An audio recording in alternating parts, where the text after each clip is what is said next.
You until 6 o'clock. We'll get you ready for Padres Cubs game 1 coming up in about 2 hours. Craig Mish, I don't think there's anyone that has spent more of their career covering the Miami Marlins.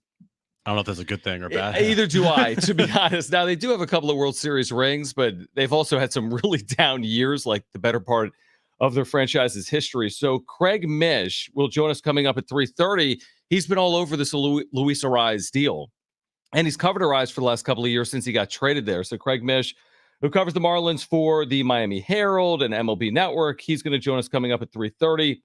Paul Garrison, East Village Times, will join us at 5:30. So the big news, obviously, was funny on Friday, Jim. We sign off the air, and Luis Arraez gets traded. Like within minutes. I go home, I start eating dinner or cooking dinner, and I put my phone down for 30 minutes, and Jim's like, where are you? They traded for Luis Arraez.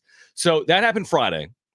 And there was so much excitement, and the Padres were really playing well. They had won 4 straight games, and then they lose yesterday, which alone is fine. You're not going to win every game. But to find out you also lost Joe Musgrove is like the you can't have nice things conversation we have sometimes in sports. So a very positive weekend. You land Luis Arraez, who's been a 2-time hit king, but you lose Joe Musgrove. And what does that mean? How does that loom over your season? Is it 2 weeks or is it longer? And how do you balance landing Luis Arraez, knowing that starting pitching has done in the Padres in both 2021 and 2023? Well, first, I just got a text message about the pronunciation of a prospect that was traded to the Marlins. Let me just tell that person that texted me, nobody's going to care about any of these prospects that were traded. What'd you call him? Mortadella. And what's his name? Martella, I think. Who cares is my point. Okay. No offense to him, but at the same time, is anybody going to be sitting here in 5 years besides me that's going to be retweeting videos of this guy if he does anything in the big leagues level? No one cares. Is it like when you called Furnham? Exactly. And then you're like, they're not going to win a game anyway, and then they beat Virginia? And then they got their ass kicked by San Diego State. True. So my point is, who cares? Doesn't matter. Martella, Moda, whatever. It doesn't matter. Okay. Luis Arraez is on the Padres, and that's the most important thing. It's Martorella. Again, I don't care. Okay. Doesn't matter. Literally, to me, nobody cares. Nobody cares. Nobody cares. Okay. The only thing that maybe people his parents. Well, besides his parents, maybe he's like a significant other. Sure. But the most important thing is Luis Arraez is a San Diego Padre. Sure. And what he showed in his first game was exactly what you expect out of him. That was the peak, right? That is what you are going to get from Luis Arraez, is a guy that's never going to strike out, a guy that's going to spread the ball over the field, the sprinkler, and he's going to set the table at the top of the lineup. He is this team's leadoff hitter. Anybody out there that thinks that Luis Arraez was not going to be the team leadoff hitter, you are wrong. He is the team's leadoff hitter until otherwise. And 2, after the great 2 days on Friday night and Saturday night, with the offensive explosion on Saturday, and then on Friday, the 4-hit night for Arraez.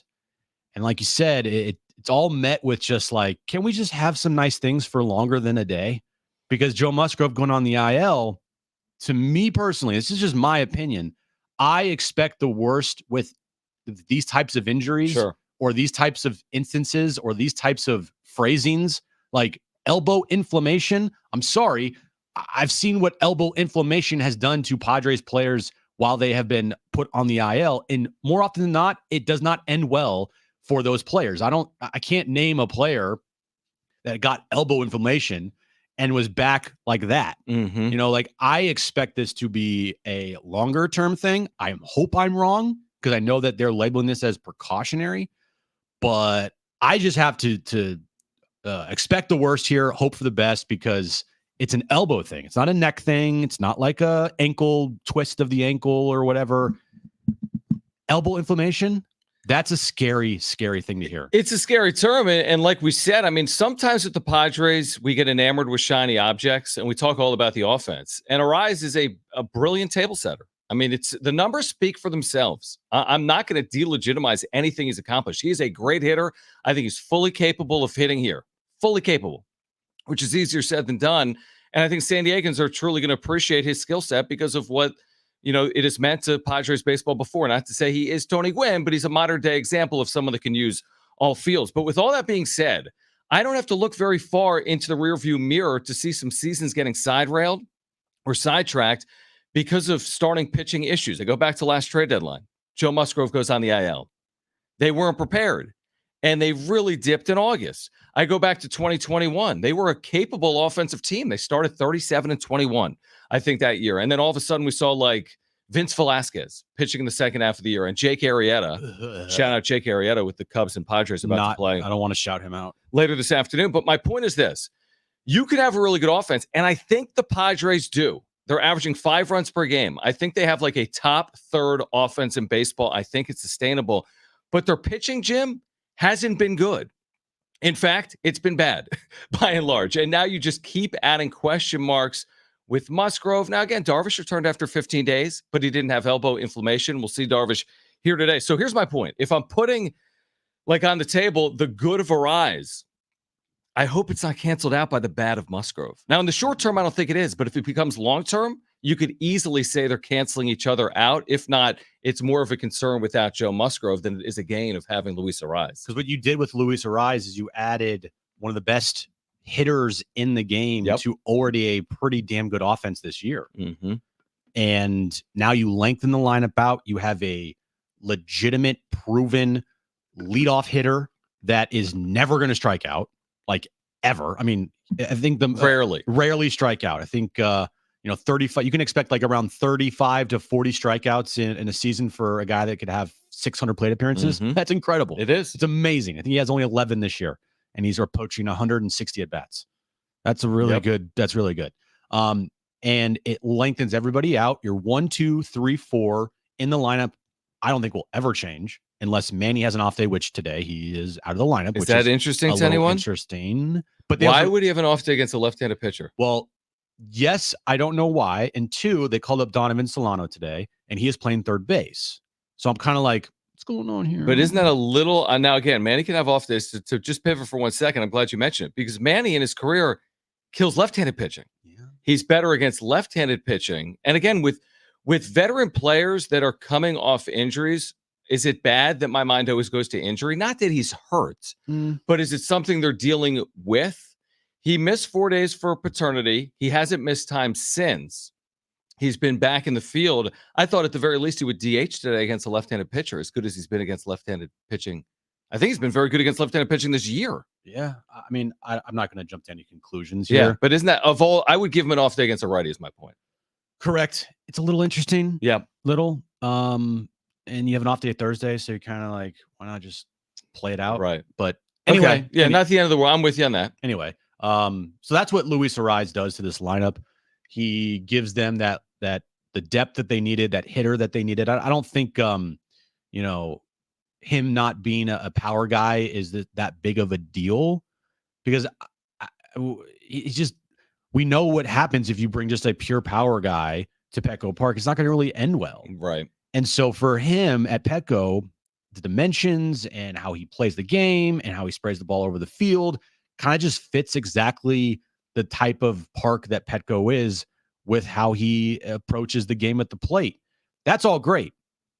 And I'm excited to watch Arraez in this lineup going forward because I think they're a good lineup and I think they can, sustain some really good stretches of offense like they have this year. But then it's like the pitching side of it with the Musgrove injury and then Waldron yesterday having a blow up. You're now moving everybody up in the rotation because Joe's out. I think Joe probably is going to be out for a while. Again, I hope I'm wrong. That means you're really going to need Dylan Cease and Yu Darvish to step up while Joe's going to be out here. And the pitching that they got back in the Juan Soto deal has not really performed this year. Michael King has had some really nice starts, but overall it's been kind of a roller coaster ride. Vasquez, Brito, nothing to really write home about. And those guys are going to be used a lot here while Joe's out. Would you agree? And you just said it, so you would. Would you agree the offense has improved over last year? The answer is yes. Yeah, of course. But guess what? It doesn't matter because when the Padres allow more than 4 runs, they're 3-16. It's all on pitching, is my point. They will struggle. They'll face adversity. They could get to the postseason with average or below average pitching, but it'll be a grind. And it will take all year for them to fully emerge. It'll be tough to get 4, 5, 6, 7 games over 500.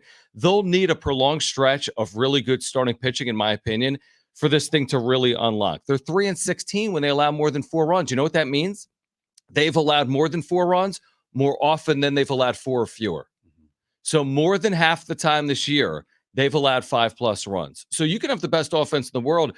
And we know with Petco, they're not going to be built to win 10-8. They could do it occasionally, but you can't do it often.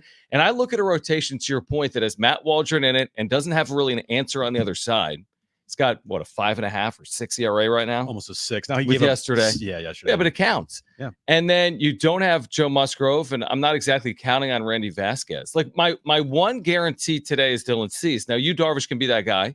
He was very good his last time out, but he's also ended up on the IL to finish the season 2 of the last 3 years in 2021 and 2023. And to your point on Michael King, what do I know about Michael King? That he leads baseball in home runs allowed? That he's had ups and downs? I'm not overly reliant, or I don't want to be overly reliant on Michael King. So the point is this: if you don't get consistent starting pitching, this thing is a struggle no matter what your lineup looks like, in my opinion. It was a very highs of high weekend for the Padres, yeah, definitely. And then lows of low, because you lost yesterday. It's not the end of the world, right? You win the series in Arizona. They haven't swept Arizona in like decades. It's been forever. In Arizona? In Arizona. It's been, decades? Maybe just like. They've only been around for decades. Maybe 2022. Yeah, no, it's been a long time. Okay. It's been a long time since they swept Arizona in Arizona. So you accomplish what you need to accomplish. You get the series win. You get an all-star player trade, that you never see happen in May. Like, it just, the nerd GM for the Marlins, like, what is, it's going to be fun to talk to Craig Mish about that whole fiasco down there. Mm-hmm. And then immediately on Sunday, you're like, okay, this is too good to be true.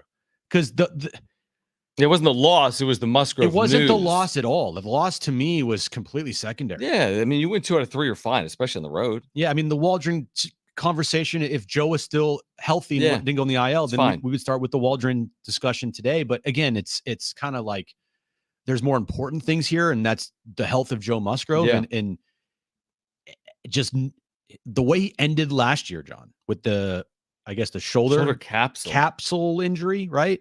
And what was the messaging when he first went on the IL?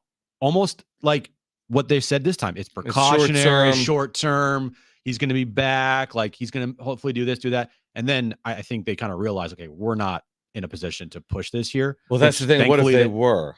Thankfully, they weren't. But this injury happened so quick early this year that Joe's going to push his hardest to get back. And that's a little scary if this thing could be something that problematic. He's been hurt. I know. How do I know? He said it. He said it's something that I've been dealing with. And how did we know it? Velocities don't dip on pitchers that are healthy. Yeah. There has to be a reason. He's not 39. He's right in the middle of his career. Now, guys with wear and tear and tread will have dips in velocity over the course of their career. I mean, obviously, look at any pitcher. Look at Clayton Kershaw. Look at whomever. That's going to happen over a 10 or 20-year career. But his velocity was down. And truthfully, man, he was just grinding through it. Now, he's coming off his best start of the year, which was interesting. He had command, he had the strikeouts, he had the no walks.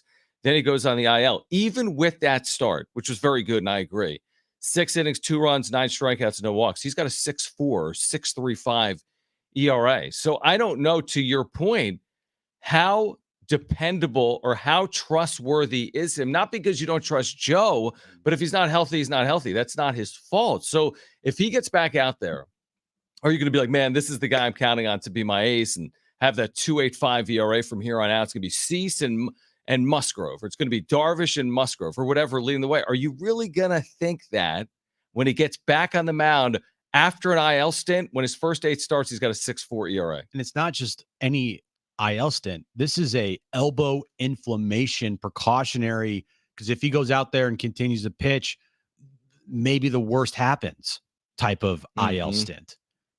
Those are the scariest. I don't want to sound like a doom and gloom with Joe Musgrove.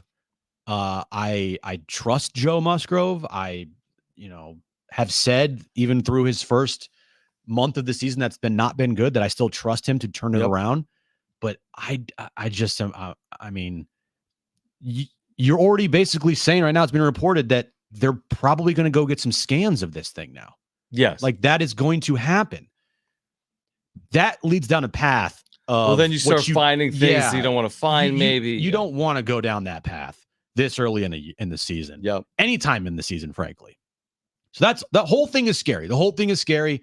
I think the word precautionary was put in there to try to make the fans not worry as much. But for me, I don't care about the precautionary. I care about why he got put on the IL and inflammation in the elbow. And you see the velocity dip this year through every one of his starts. It's just a scary, scary thing to think about. And frankly, I wouldn't be surprised if this lasts way longer than a 15-day IL. Right. And it's one of those things. It's like the fear of the unknown. You don't know. It's a little bit like the transfer portal. What's the next shoe to drop? When you don't have the inside knowledge, you're fearful that everything could change in the blink of an eye. To your point, we're just one tweet away from, we've signed Mike Clevenger to a 2-year deal. Oh, by the way, he's going to have Tommy John. Oh, you said that. Well, I'm saying that was say the thing. Well, you're the one that's saying that you feel like it's worse than it's actually going to be. I've been the one saying I trust the 15 days just like I trusted the Yu Darvish prognosis. I just really I'm hoping for the best, but I'm just expecting the worst here, unfortunately. And I mean, we know the history of this organization. Listen, anytime I said this last night in the wrap-up show, anytime you sign a pitcher and I would not backtrack on this deal. I think AJ Preller made the right signing. Anytime you sign a pitcher to a deal beyond like 3 years, even 3 years can be risky. You get into a 4th year, you get into a 5th year, you just don't know about health. It's not desire. It's not personal on like a Drew Pomerantz. His arm gave out on him. And then all of a sudden you're paying years 2 and 3 and 4. 5 years, $100 million, to your point, is kind of the cost of starting pitching in baseball, but you're not paying 1 year, $20 million. You're paying 5 years, $100 million, which means if it doesn't work out, you're paying for it in years 3 and 4 and 5. And where are we in this deal? We're year 2, where year 1, he threw less than 100 innings. Year 2, he's on the IL. So with elbow inflammation. So you don't feel great right now about the deal. Now, I'd make that deal every day of the week. Me too. I would make that. Being a GM, in my opinion, is a really hard job. It's so easy to scrutinize a general manager. I'll do it with the Marlins GM all day long. That deal to me makes no sense, and it makes a lot of sense from the Padres' perspective, which is terrific. And with Preller, there have been highs and there have been lows. So, it's hard. It's like the Juan Soto trade. I was all for them acquiring Juan Soto, like 99.99% of Padres fans. And guess what? It didn't work out perfectly. And that happens sometimes. Mm-hmm. It's hard to predict things like that. And luckily, this deal wasn't a $150 million type of deal. It was perceived at the time when he signed it that it's kind of a hometown discount. I mean, for what Joe is, I agree with you. And when he's at his best, you're like, that's more than a $20 million pitcher. I agree. So in that aspect, if this goes down a path, which I'm hoping it's not going to happen, but if it does,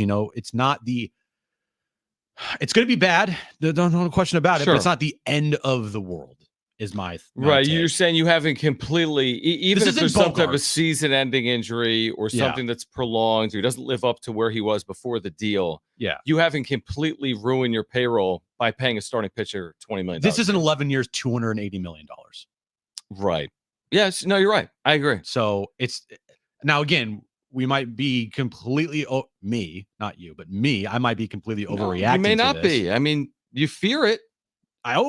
Anytime you hear elbow inflammation, man, and a guy that has his velocity go down this year, and a guy that dealt with a shoulder capsule injury to end his season last year, right? Like, I mean, you have two arm injuries in 1 year, in a less than a year span. Dude, I told you when they started the season March 20th. And now both of those starters coming off injury have been on the IL. And they say, hey, let's get Darvish and Musgrove ready to go March 20th. I'm like, God, chill. It's such a long year to start a year on March 20th. And by the way, I wouldn't do anything different. I'm just saying it's so easy to forecast. You bring guys back from injury. You ask them to ramp up quicker than they've ever ramped up in their career, that they're going to need an IL stint. And it's already happened with both of them in 6 weeks. Well, the Darvish thing, I mean, the neck. I know he's older. He's older. There's gonna be bumps and bruises when he's healthy. I feel like he's really good. I feel the same way with Joe Musgrove. Yeah, when he went on the IL, I wasn't as concerned. I agree. That was kind of more of a like, okay, maybe I mean, we all tweak Yep. something all the time. All the time. Dude, Dude, like, I just woke up, my neck dude, hurts. me and you like, can't throw a third of an inning, even No. without a batter. Right. We'd wake up and be like, we need to skip our next turn. It's like almost basically anything but the arm. I mean, obliques are Yeah, bad, backs are bad. No, but you're right. You everyone's had a back injury. Yeah. And those things, like, I feel like are still bad, but you can They're all bad. They're all bad. But you can work through them. It's just the second you talk to the second you are saying arm, shoulder, elbow. I agree with you. I'm like, oh my God, here we go. All right, let's talk to Craig Mish to see if the Padres can take advantage of the Marlins from a pitching perspective, maybe today as well. See if any pitchers are available from like the 9 and 24 Marlins. Craig Mish covers Miami. The Marlins, of course, making that trade with the Padres. Luis Arraez heading west. Nobody covers the Marlins better.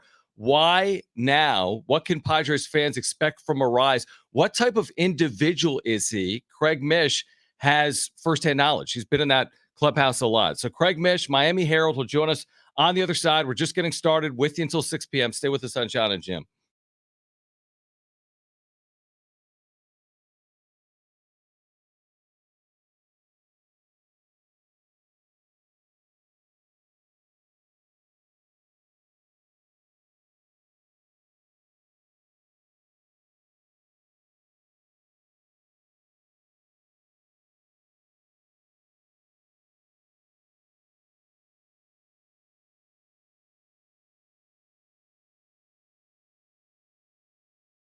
All right, so listen to this. It may be hard to fathom for Jim, but I was heading over to the gym, not Jim Russell's house. I went to the gym today. I was starving. What did I do? I pulled over, opened my trunk. This is weird, and got a pack of Almond RX. Okay, that is odd. That is odd, but that's what I did. It curbed hunger for the entire workout. I was good to go. You can be doing the exact same thing. Everyone wants to eat healthier. Everyone wants to eliminate the vending machine from their day. It's a waste of time. It's a waste of money. It's unhealthy. You want to get your daily immunity boost and your daily dose of vitamin D. It's a healthy, tasty snack that curbs hunger. Look no further than Almond RX, the first and only skinless almond fortified with vitamin D. You're going to get your daily serving of 23 almonds. This company was founded by a San Diego sports medicine physician. Almond RX is packed with nutrients supporting your heart health, cellular health, and gut health. You can find Almond RX at any Foodland right here in San Diego County, Harvest Ranch in Encinitas, or at almondrx.com. That's ALMONDRX.com. If you go there right now, you're going to get free shipping on your order of $25 or more. You heard me right. Free shipping on your order of $25 or more right now at almondrx.com. It's going to curb hunger, and it's perfect for the on-the-go lifestyle.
This update's brought to you by Taco Bell. Padres start a 3-game series in Chicago to wrap up their road trip starting later today. 4:40 first pitch. Yu Darvish on the mound for the Padres. Padres have made some moves over the weekend. Joe Musgrove went on the IL with elbow inflammation.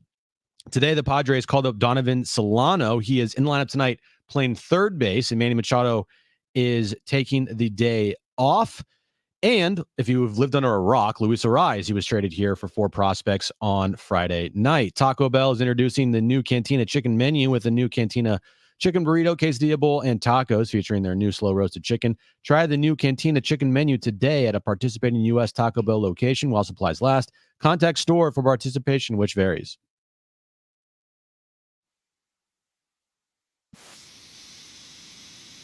Bonus bucks. You up $1,000 every day this week. Listen for the keyword and enter it at sportssd.com. It is always our pleasure to connect with Craig Mish. Craig Mish, who's done a phenomenal job in his career covering the Marlins. Right now, he works for Sports Grid, also a baseball contributor for the Miami Herald, also a contributor to the MLB Network, and he's joining us right now on San Diego Sports 760. Jon and Jim. Craig, we appreciate it. So obviously, Luis Arraez heading west. We saw perplexing from Miami side of things to make this deal now. It seems like a win for the Padres right now.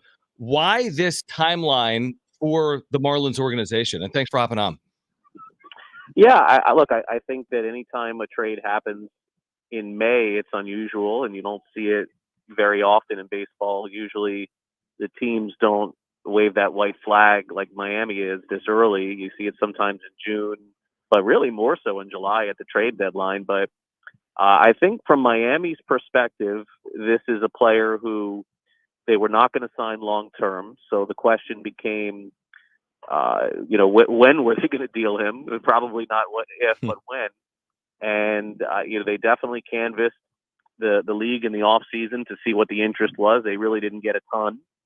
And once that happened, and they sort of decided, okay, we're gonna run it back, albeit without 2 of their big players, Sandy Alcantara and Soler. Alcantara out for the year, Soler let go for free agency.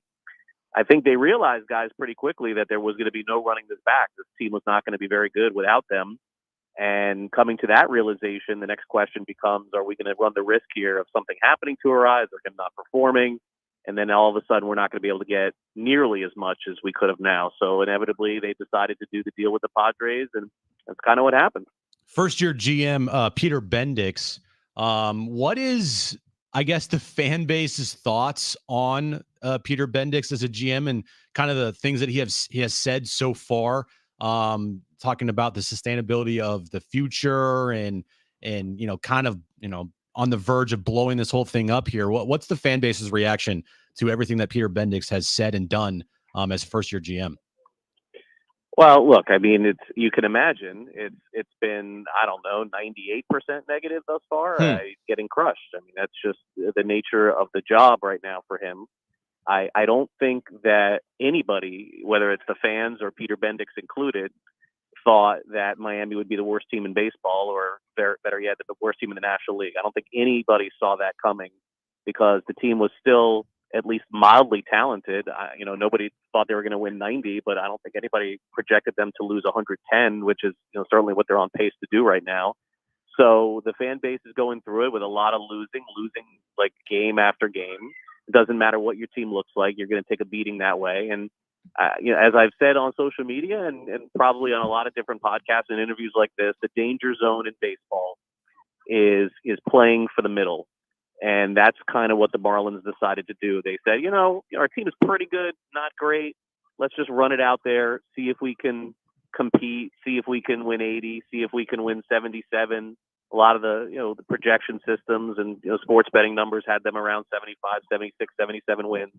Guys, when you play for that, to attempt to do that, that can go bad quick. And that's what happened. So in hindsight, if there was one mistake, I think that the organization may have made is playing for the middle. I think in sports, what we see these days is you either have to try and win it, or sadly, I think you have to try and start over or rebuild it. and Miami played for the middle, and they're finding out the hard way. It just wasn't the right thing to do. They should have just dismantled at the beginning of the season or tried to run back what they did last year. In your opinion, Craig, do you feel like Bendix got kind of taken advantage here by AJ Preller? Or do you think this is actually a good deal for the Marlins? No, I mean, taken advantage of? I don't think so. No, I think that he has people around him who have dealt with the Padres before.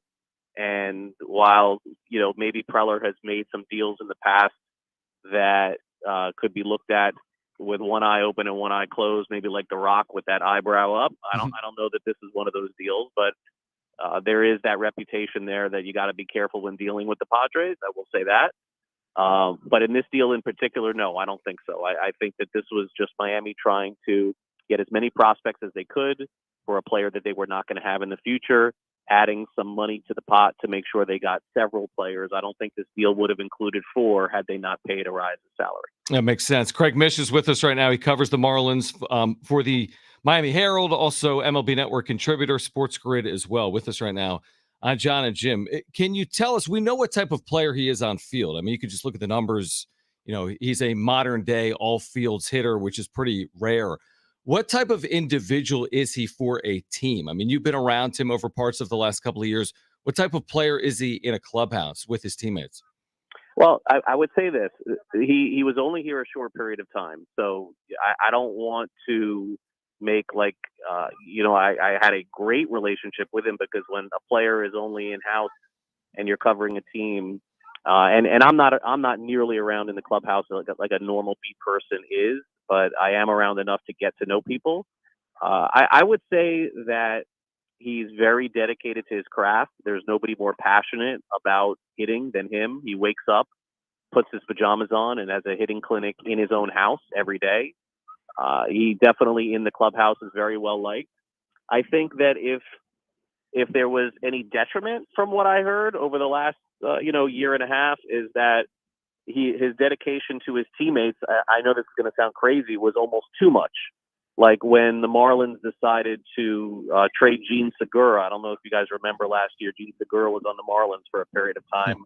And, statistically wise, was the worst player in his position in all of baseball, if not just, the worst offensive player in all of baseball. That did not sit well with Arraez when he was traded. And Arraez went into a deep funk at that time. And I think that that's the one thing that if I had to be critical of anything is I would say, hey, like that's something you just kind of got to get over when your teammates are gone. I don't foresee that happening in San Diego, so it wouldn't be a problem. But that was one of the things that I had heard last year. Luis Arraez, leadoff hitter, been predominantly leading off for the Marlins, and now he comes here and is the leadoff hitter.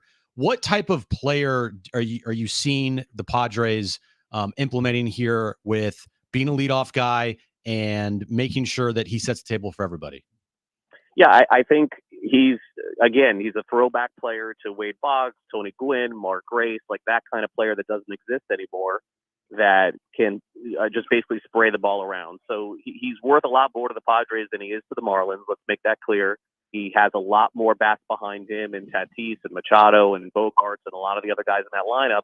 So he's going to score a lot more runs. So from that perspective, you're getting the best baseball player in the league at his craft, a guy that gets on base and usually gets on base at a very high level. This year, it has not been the case. And slugging has been down for him as well. He hasn't hit a home run. Defensively, I think they'll sort of piece it together with him a little bit. I don't foresee his future being at second base. Defensively, he was fantastic last year. It does not look like that this year. So I would say that it'll probably end up as first base DH in the future with the Padres. And guys, remains to be seen what they decide to do long term. His final year of arbitration is next year. What's the next Marlins move, or what do you expect to come between now and, let's say, the trade deadline? Well, I mean, I got to check what's tied down, because if it's not, I think it's gone. So I do think that most of the team will be traded.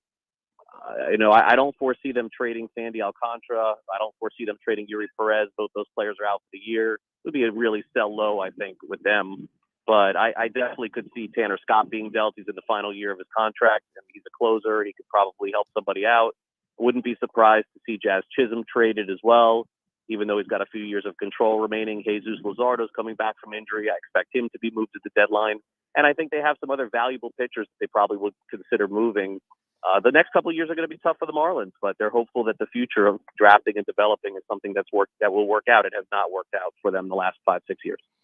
Craig, we always appreciate it, man. Great insight. I know you've been all over this trade and the return, and we appreciate you hopping on here in San Diego. We hope to do it again at some point this summer. So thank you. Thanks, Craig. Right. Yeah, no problem. Thanks for having me, guys. All right, great stuff. Craig Mish, who again has covered Luis Arraez for the last couple of seasons in Miami. Marlins in a rebuild. The Padres are not, clearly all in right now for 2024 following this deal. Yeah.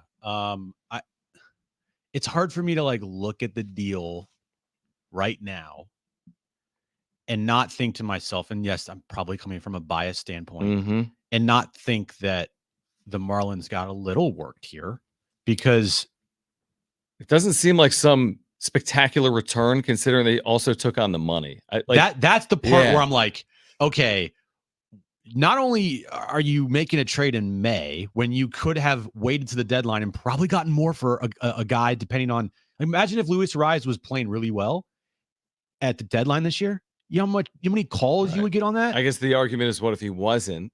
Well, yeah, but he's also a lifetime 324 hitter, and you would expect him to hit around 300, and who would not want that? Jim Bowden with Darren said, listen, taking on the money wasn't impactful for them because they're already paying him. If he was going to be there, they would have paid him. They're just essentially buying the prospects. They wouldn't have gotten 4 prospects if they didn't pay for what they were already paying him. But even then, I'm like, I don't know. From a Padres perspective, it seems like a win. It seems like an absolute win. From you traded away a 19-year-old and 3 fringe guys and a guy, well, I guess 2 fringe guys and a guy that you signed in the offseason that just is not good in Woo-Suk Go. I mean, that's a $4 million mistake there. And you're getting an all-star batting champ, 2-time batting champ, a lifetime 324 hitter to be your leadoff guy. And the Marlins are paying his entire contract this year down to the minimum. That's a no-brainer for me. It's a no-brainer from the Padres' perspective. I agree. I mean, could it be good for the Marlins long-term? Who knows? Are we really going to talk about it 5 years from now? Potentially. But I'm with you. For now, it's a win for the Padres. In a way, does it feel like we're on the flip side of the Soto trade, where we're the Yankees? Well, the players where we're getting the big player, and it's just like, we got him for that. That's how baseball is, man. It's never a major leaguer for a major leaguer, or very rarely is it a win-win at the major league level. It's usually a now for a series of prospects. Well, the Juan Soto trade with the Yankees was all major leaguers except for Thorpe that netted you Dylan Cease. True. For 2 major leaguers. Good point. Although you look at it and you're like, what did you really get back? Yeah. Right now, it doesn't seem like they got a ton. A 3-4 starter and then a couple of relievers and backup catcher. All right. Is that good? The best and worst of the sports weekend. That's next.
All right, we'll tell you about our giveaway today on the other side. Plus, is that good? The best and worst of the sports weekend. Stay with us.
By the way, your chance to win tickets to see Luke Bryan, North Island Credit Union Amphitheater, August 8th. Concert week almost here. All right. So we have tickets to give away in the 4 o'clock hour for Luke Bryan. Paul Garrison, East Village Times, will join us at 5:30. Now, Dave's been very patient. I mean, extremely patient. He's been on the line for probably 30 minutes. Dave, appreciate you holding. What's on your mind? You're on with Jon and Jim.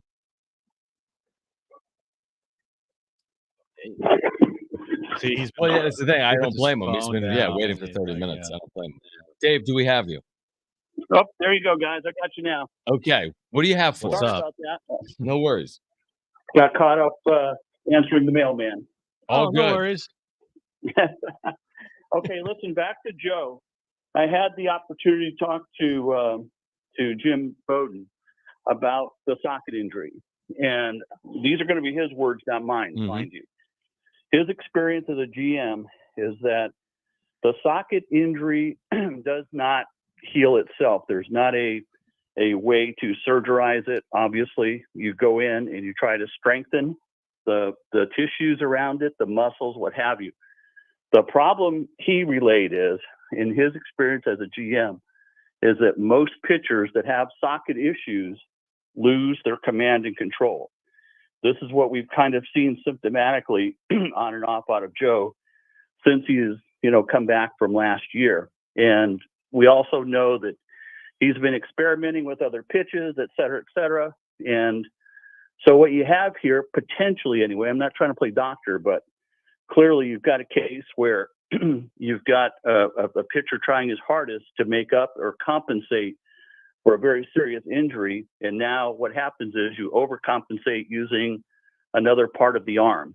And so, I don't know where this is going to go, but it's certainly, when you have a shoulder injury, it's a really bad thing, guys. It just is. Dave, appreciate you. I mean, here's the thing. To Dave's point, he kind of prefaced it like, I'm not a doctor, but we're not doctors. So we don't know if he's overcompensating his shoulder on his elbow or not, or if this is inflammation or bone spurs, or we have no idea. I don't know if they have an idea. They'll get the imaging done and they'll figure out a timeline. What I heard from Mike Schilt yesterday was we think he can pitch the May 17th series. Am I holding my breath? Probably not. Remember early in the spring when I had my like crazy wacky Musgrove theory What was your Musgrove theory? that he was changing up his secondary pitches because of his injury last year. Which also we have no idea if that's Again, accurate. that or was not. it was just a wild theory that probably is irresponsible, but you know what? But that's your middle name. It is my middle name, man. I'm a talk show guy that's supposed to have irresponsible takes, right? Correct. That's the job title, right? I think so. No, it's not. So the thing is, we don't know. We don't know. Whenever you see guys go on the IL with elbow inflammation, that is to me, red flag. That's all. I think Kevin said triceps tendonitis, but I'm with you. I mean, I don't know. It's just like, how are you going to say it? Anything involving the arm Right. or the shoulder, you're pretty much going, that's a little ouchy.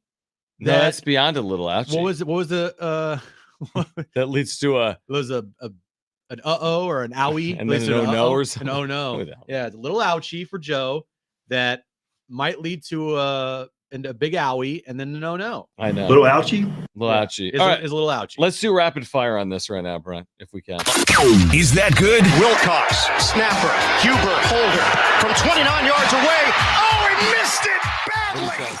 Kick on the way. Boswell. That's a winner. The good and bad from the sports weekend. Timberwolves beat the Nuggets in game 1 over the weekend. Anthony Edwards is having a breakout postseason, scored 32 points in the game 1 win. On the road, Brent, is that good? It is good. He's amazing to watch. Alan Slee was picked to win it all. He has been incredible. Luis Arraez, Padres traded for him from the Marlins. Is that good? Had a franchise record 4 hits in his debut on Saturday night. Is that good? It is good. Jake Cronenworth's hitting 355 in his last 7 games, John. You know what he's slugging? 774, I'd say. 774. He has 3 home runs in the time of the last 7 games. I knew that too. Yeah, because it's written down there. Is that good, Brent? It is good.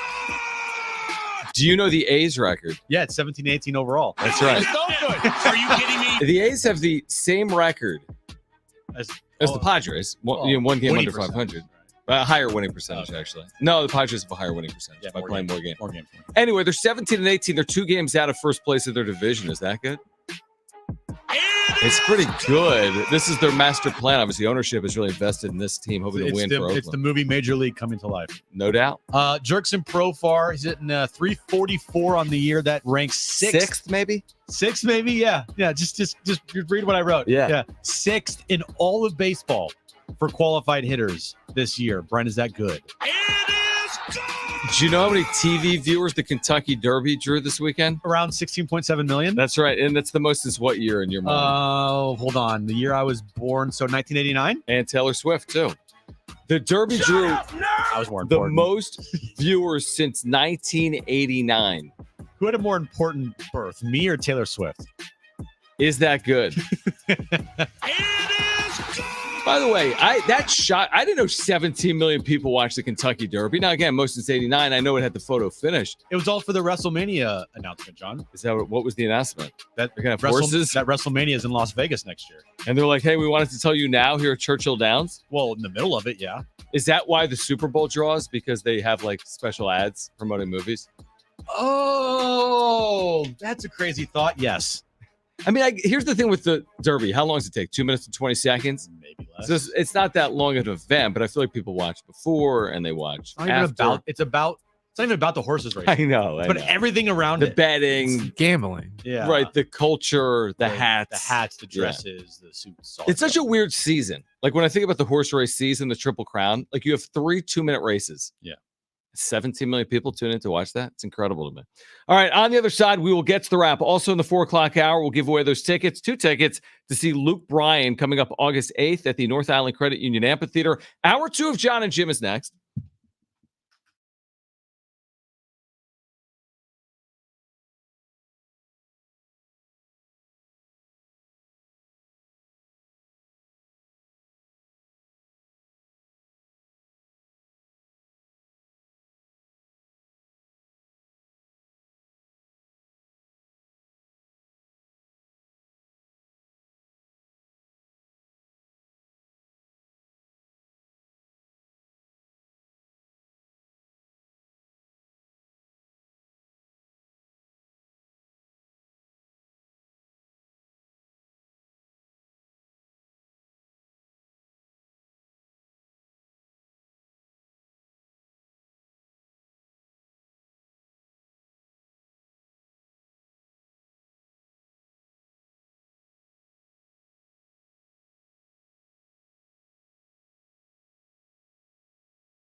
This update is brought to you by Taco Bell. Padres, Cubs start a 3-game series in Chicago. 4:40 first pitch. Yu Darvish on the mound for the Padres. Donovan Solano got called up today from the minors. He is starting at third base. That means Manny Machado, who is not DHing tonight, will have an off day. Joe Musgrove went on the IL yesterday before the game. And Jaden Ledee, after not getting an invite to the NBA Combine, did receive an invite to the G League Elite Camp today. Taco Bell is introducing the new Cantina Chicken menu with a new Cantina Chicken burrito, quesadilla bowl, and tacos featuring their new slow roasted chicken. Try the new Cantina Chicken menu today at a participating U.S. Taco Bell location. While supplies last, contact store for participation, which varies.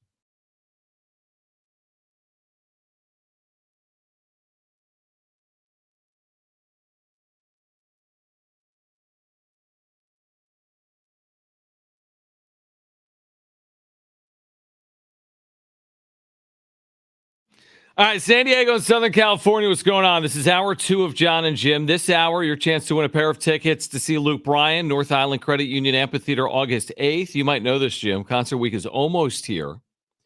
Actually, it's here. What's today? Today's the 6th. Okay, it's not here. It's Revenge of the 6th. $25 tickets to over 5,000 shows. That's up to 75% off on sale May 8th through the 14th. 1 week to get $25 concert and comedy tickets and fill your summer with shows. To get your tickets, go to livenation.com/concert week. Did you say it's the Revenge of the 6th? It's the Revenge of the 6th. If I was on the board, shut up, nerd. If I was on the board. Shut up, nerd! Revenge of the 6th or the Revenge of the 5th. Yeah, I think they do the 5th. 5th or 6th. They both could work. Because, on the 4th, it's May the 4th be with you. And then I guess if you want to do Revenge of the 5th on Cinco de Mayo, the following day, then you can do that. Right. Or the Revenge of the 6th. Do you have any idea what I'm talking about? Yeah, Star Wars. But you know where the saying is? Like the saying, Revenge of the 6th or Revenge of the 5th? Yeah, Star Wars 5 or something. I don't know. You're kind of close. Not really, but Star Wars Episode 3, Revenge of the Sith. All right. Anyway, we need to hear from AJ Preller. We will do that this hour. We need to hear, by the way, from Peter Bendix. If you're wondering who is Peter Bendix, he's the first year. Yeah, exactly. He's the ultimate nerd. He's the first year GM of the Marlins. Like, this was too good of a deal to pass up.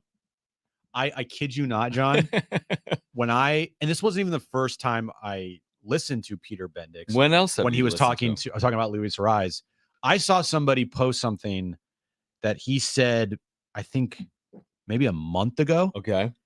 And I listened to that, and it's even worse than what you're going to hear him say about the Luis Arraez trade. I want to hear from him first. Okay. I want to get to the wrap, but I need to hear from Peter Bendix. If you want to listen to the poster child of nerd baseball talk, which is where the sport has gone. It is, the last honestly, 25 years. It is, honestly, but this is, to me, like, play dumb games, win dumb prizes. What do people want? It's an analytical sport. Like, this loser nerd is running a baseball franchise. All right, let's see it. This is Peter Bendix, first year GM, Miami Marlins, on the Luis Arraez trade. Peter, thank you for the time. We'll get right into it. Why trade arguably your best player and clubhouse leader in Luis Arraez? It was an incredibly difficult decision.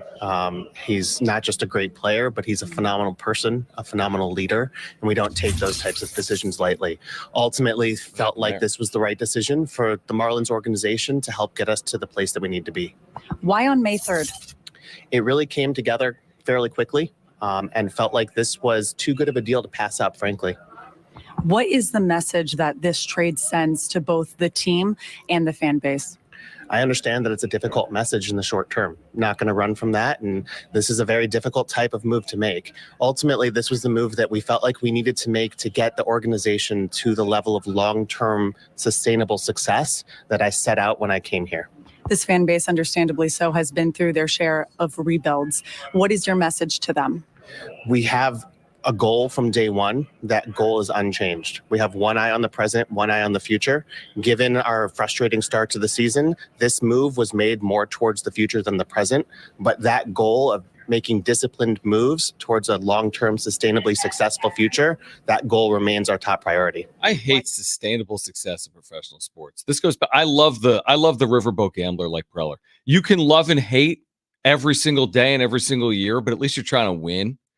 This sustained success, I mean, in professional sports, to me, I would refer to it as like garbage. It means we're not going to ever win anything of substance, but maybe we can like win 85 games 3 times, and that'll be good enough. For every fault that AJ Preller has about building a cohesive roster and, you know, signings and whatever else you want to say about him, the one thing that I do appreciate, and we both do, is his willingness to go all in and try to win right now. Doesn't always work, and hasn't really worked at all except for 2022. But his over the last 4 or 5 years, just always seemingly going all in all the time. You know, there's 2 ways, there's 2 sides of the coin here, that if it doesn't work out, it's going to be a disaster on the back end, which we have seen players that have been traded from here flourish in other places, and that Nationals trade might look really bad in a couple of years. And it already is kind of looking bad in the present. But as a fan, just speaking from a pure fan standpoint, if you're a fan of this team, you love to see your guys go all in to win right now. Yeah, it's just so much better. And by the way, it's just it's not factual. Like if the Padres traded Tatis and Machado and Merrill, a bad example, whatever. Like the Marlins are basically doing with their franchise. I get it. They don't have Tatis, Machado, and arguably Merrill either. But how do you sell? Well, we traded them, but we're going to sustain long-term success. What are you talking about? Like Luis Arraez, okay, he's got another year after this year, but then you have Jazz Chisholm, who's got multiple years. They're going to try to move him, and they've got starting pitching. They're going to move. To what end? What is the purpose? Well, we're going to get players back that we think will be in the big leagues for 6 years. No, you don't. They get good, you trade them too. That's how this works. And it's a like self-fulfilling prophecy. Now, I'll give the Marlins like actually kind of long-term credit. They did the either win or lose game. The 90s World Series was like, let's go all in, then let's sell it all off. I'd rather win and sell it all off than never win at all. That's just me. And I think it's really holds even greater weight in San Diego, where the Padres have never won. I don't care what the other side of winning looks like. Nobody knows what winning at the highest level looks like here. No. So I'd rather win in 97 and win in 01. Is that when they won? No, I think it was 03. Whatever. I think you're right. 01 was Arizona against New York. Yeah. So I'd rather win in 97 and win in 93 and be irrelevant than not win at all. Again, that's the extreme example. The Marlins are the extreme example. Yeah. Now, I think when you've never won one, you say, I want to see this team win one, and I don't give a crap what happens after that. Mm-hmm. But once you win one, you're like, I want more. Yeah, we'll have that conversation. You know, like the taste of your mouth is like, ooh, that was good. Mm-hmm. And again, we're not even close to that conversation being had. Agree. But would you take one from the Niners as a Niners lifer? Yes, they've had a great track record historically, but your 35 years of life, they've been very good, but they've never gotten over the hump. Would you prefer the very good with heartbreak or win one this decade? And who cares if they have 4 bad years? I want to get one. That's the thing, man. Yeah. We want a parade. I mean, and by the way, there's a lot of examples where there are parades and they don't burn the thing down on the other side. A lot of times. Miami just happens to be the poster child for doing it twice. It's just this guy, Peter Bendix, makes AJ Preller look like, I mean, it just completely rockstar GM. Rockstar GM. Exactly. It makes me want to see Preller here for the next 10 years. Mm-hmm. You know, be damned if they win or lose, or if they don't win. This guy, I mean, if this could be the guy on the other side of Preller. Like that's the scary thought, is that we've been sitting here saying like, hey, it's been over a decade. Preller's not getting it done as far as a wins-loss goes. He brings a lot of excitement with these trades. Mm-hmm. It's great content for us. We love it. But in the end, the ultimate goal is to win, and he's just not getting it done by building winners. Like he's buying these fancy cars, and they end up breaking down, or they're not doing what you want them to do. It's about winning and losing and getting to playoffs and making World Series appearances and eventually one day winning that World Series. And they're not even close to that. They have never been close except for 2022. So Yeah, under Preller. that's kind of one side why it's like, okay, it's time to move on because what he's doing isn't working. But then you're like, oh crap, if they move on, potentially that type of nerd could be on the other side. All right, like so 877-767-4760. Like, does anyone prefer sustained success to actually winning a title? You want to see the Padres be good for the next 10 years as opposed to then win a World Series this decade, and who knows what the other side looks like? We've had that conversation before. Or 70470, start it with team. I do want to hear from AJ Preller, who, again, when you just listen to him with the media, I don't know if he sounds like a rock star, but the moves he makes keep the Padres relevant year in and year out. So Preller was asked about how long the Padres have eyed Luis Arraez. Take a listen. Yeah, I mean, we got into the season. I think that, most of the emphasis at the end of spring training was on the pitching front, and I think we were able to do the Dylan Cease deal at that point in time. I think we prioritized as a group, talking with Schulte, talking with our scouts and our front office staff. Just talked about, basically at that time, like knowing there was a need maybe for a left-hand bat and a starting pitcher. We thought the starting pitcher was the more pressing need at that time, but probably thinking we were going to get into the year and have these types of conversations. I think over the last couple of weeks, with the Marlins, with Peter Bendix, and, I think they were very straightforward in what they were, what they're looking at. And obviously they've gotten off to a start where they're going a little different direction. And I think we just stayed on it and we're able to line up here in the last couple of weeks. Talk about getting winner pitchers as well. Yeah, I mean, they obviously, they've got a lot of talent. So I think in spring training, some of the focus, was you look at all the different teams and you get a sense of, who potentially may be available or guys that we have interest in. I think no secret, a lot of teams have interest in their pitching. So that was some of the conversation more in spring. I think over the last few weeks, it's been the focus on Luis Arraez with them, and they were able to focus on our system and, get some guys that are going to be good big leaguers, honestly, in the deal. AJ, once again, you've got the equity in your minor leagues to be able to make a deal like this. What does it say about your scouting department that you're able to constantly have players that other teams are interested in at value? Yeah, it's the name of the game in terms of, obviously every year, you have to be able to, the draft, scout, find the right guys, find players that, are big league talents, guys that are going to come into a system and do really well. And I think that, the three minor league players that we put in the deal, I mean, a testament to our scouting group. You got Jacob Marcy, is not a high draft pick. You're talking about a 6th, 7th round pick. Same thing with Nathan Martorella. And then Dylan Head is a first rounder that a year out of the draft or a few months out of the draft, they're guys that carried premium value in this deal. Our scouting group does a great job. Chris Kemp and all of our scouts, they have a real good idea what they're looking for. And then Riley Westman and the player development group, they're able to develop these these players. So again, we've seen some guys come to the big leagues here this year. Jackson Merrill, Luis Camposano, Adrian Morejon, some guys that are starting to settle in, for the Padres and Peckerell. And there's going to be more. But it also gives us the ability to go add some elite talent, some guys that can hopefully add to our big league team right now. So it's a huge, it's really the part of the deal is we have players that the Marlins wanted. All right, so that was AJ Preller, Padres GM. Now, again, is he the most insightful listen you've ever heard? Maybe not. No, it's not. But again, he gets things done. Yeah. Like his actions speak for him. This guy's wheeling and dealing constantly. Mm-hmm. Who else has traded for Dylan Cease and Luis Arraez this year, or that caliber of player since the season has started? No one. Nobody. Especially the timing of it all. Right.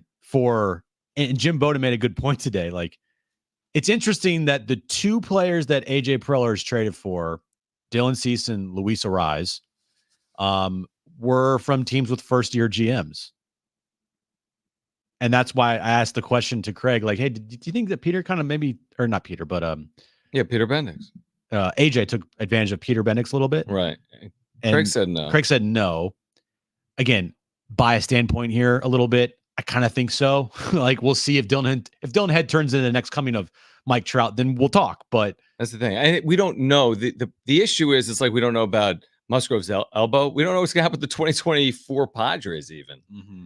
And we don't know what's going to happen with the future of the Marlins. Right. So it's hard to say, like, definite winner, definite loser. It feels like the Padres are a winner because they get the major leaguer today. Mm-hmm. They can contribute and hit. And I think the two players that were acquired in Dylan Cease and Arraez, it's at this point in time, again, we have seen so many players come through here via the trade, and they're having good seasons. They come here and they completely wet the bed. All right. We've seen that happen a lot. But so far, Dylan Cease looks like the real deal, back to his 2022 form. And then Luis Arraez, I mean, he's a career 324 hitter. Even if he hits 295 here, which would be considered a down season for him, he would still lead the team in batting average. Like, right. No Padre player since Brian Giles in 2008 He's at 300 has hit 300 for a season that's qualified here in San Diego. So, I mean, when you think about it from that aspect, and if you get a Luis Arraez hits 301 for this team this season, that to me is already considered like you won both trades because they're both performed for you this season. I do think he's going to have to hit 300. I mean, for example, last year Xander Bogaerts hit 285, and it felt like a very unfulfilling 285. I'm going to need I'm going to need the 300. I'm going to need. I mean, when you make a trade for Luis Arraez, a 2-time hit king, 295, you're right, is a good batting average, but I need to see a 3 as the first number here. Right. You just have to see it. All right, let's go to the phones because Alex wants to weigh in on AJ Preller. 877-767-4760. Alex, you're on with Jon and Jim. Hey there. Hey, man. Hey, Hi there. Just wanted to weigh in. I'm kind of tired about hearing all this stuff about Preller. I mean, he's putting superstars out on the field that should be able to do their job. And, I mean, I've been watching these kids. I'm 55 years old, been watching these guys forever. Mm-hmm. It's just, when are these guys going to step up and actually do their job? Thanks for the call, Alex. Not the win. Hold on. So you're saying put it on the players, not on the GM, right? Absolutely. Okay. Thanks for the call, Alex. Yeah. Some of it's accurate. Some of it's accurate. Yep. Players got to step up. They got to perform. But when's enough going to be enough type of thing with the tenure of AJ Preller? And the moves for Arraez and Dylan Cease, to me, when the Arraez deal happened, one, it signaled, okay, AJ's not waiting around to see if this team's good or not. He knows that if they don't make the postseason this year, he's more likely than gone. Mm-hmm. Like, it's just, you don't make the postseason, there's going to be changes. Kind of black and white to me. So why wait around to the trade deadline when probably a handful of teams would be on a Luis Arraez, and it's going to be more difficult to trade for him then? Why not try to sneak in the middle of night and steal away one of the best players not the best players in baseball, but one of the best hitters, pure hitters in baseball, and do it before we figure out fully what this team is. And if the team isn't good, then you're not even making that deal for Arraez. Well, let me ask you this, and I tend to agree. We've said it a lot. It's kind of black or white. You either make the postseason or you miss, and then likely the Padres would have a change if they miss. Yeah. But then again, what we just said about the first-year GM of the Marlins, and then the Padres would have a first-year GM unless you want the veteran. I know. Like, is it always better? Is the grass greener? Or would you prefer AJ with his wheeling and dealing, his fantasy baseball style of general managing? I think this guy would win so much money playing fantasy baseball. Oh, he probably does. He probably does. Of course, that's not how you necessarily construct a roster. How do I know? Because I've watched the Padres the last decade, and they haven't won at the highest level. So I don't know if I kind of prefer to have it the way it is, if I'm being honest. I prefer the highs and the lows to Mr. Sustainability on the other side. I'm going to build a sustainable winner. Give me 3 years. No, I want the highs and the lows. I want the chips in the middle of the table. Yeah. I want to play no limit. I don't like limit poker. Who wants to play poker with $2 and $4 blinds or whatever? I do. You. But but what's more fun as a fan? As a fan, you love the wheeling and dealing. You love that you're in on every single trade, every single rumor the Padres are in on. Right. You don't go to Vegas for a bachelor party to go out to like a nice dinner. You go to Vegas for a bachelor party to like live your life. I went out to a nice dinner. Well, whatever. You know my point, though. Like, people don't go to Vegas for what they deem to be an average bachelor party. They think it's going to be like the weekend of their lives. I went for kind of an average, but it was a fun weekend. Well, that's also like you were like 3 days removed from a kidney stone. That's true. That's true. Sounds really. It was more of a Peter Bendix weekend than it was an AJ Preller weekend. Dude, I'm not like a go on a 24-hour bender type of guy.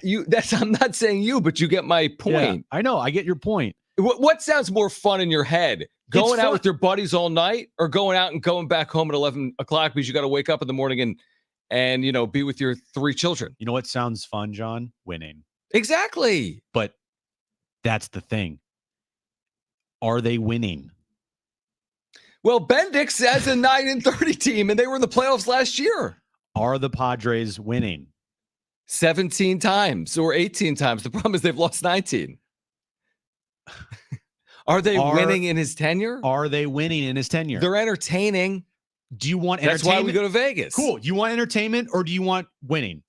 I prefer both lumped that's not going to together. happen. You want entertainment with Preller because that's what you're going to get. You're going to get boatloads of entertainment. And to be honest with you, I'm kind of on your side. Like, because for me, I know you are. Like, for what we do, it's all about entertainment. You want Peter Bendix? No, I don't want the nerd Peter Bendix. Hey, we traded away Jay Cronenworth because some of his expected on-base averages were going down after 2024. Okay. What I want is, who's the GM for the Phillies? Dave Dombrowski. I want Dave Dombrowski's. That's what I want. Yeah, guess what? You're not going to get him. He's 25-11 as the best record of baseball and was brought there after winning. I'm not saying I want actually Right. Dave Dombrowski. But you want that type of GM, that a tenured, seasoned, successful general manager? Yes. Not at his first stop? Yes. Yeah, but beggars can't be choosers. I know, but in the whole grand scheme of things, the entertainment value of AJ Preller is always going to be at an all-time high. Mm-hmm. That's what I think fans are kind of getting sucked into, is the entertainment value and bringing the stars here. And like Alex said, like, oh, he brings stars here. That's awesome. Yeah, but at the end of the season, when you look up and you're 82-80, is it awesome or does it suck? Because to me, that sucks.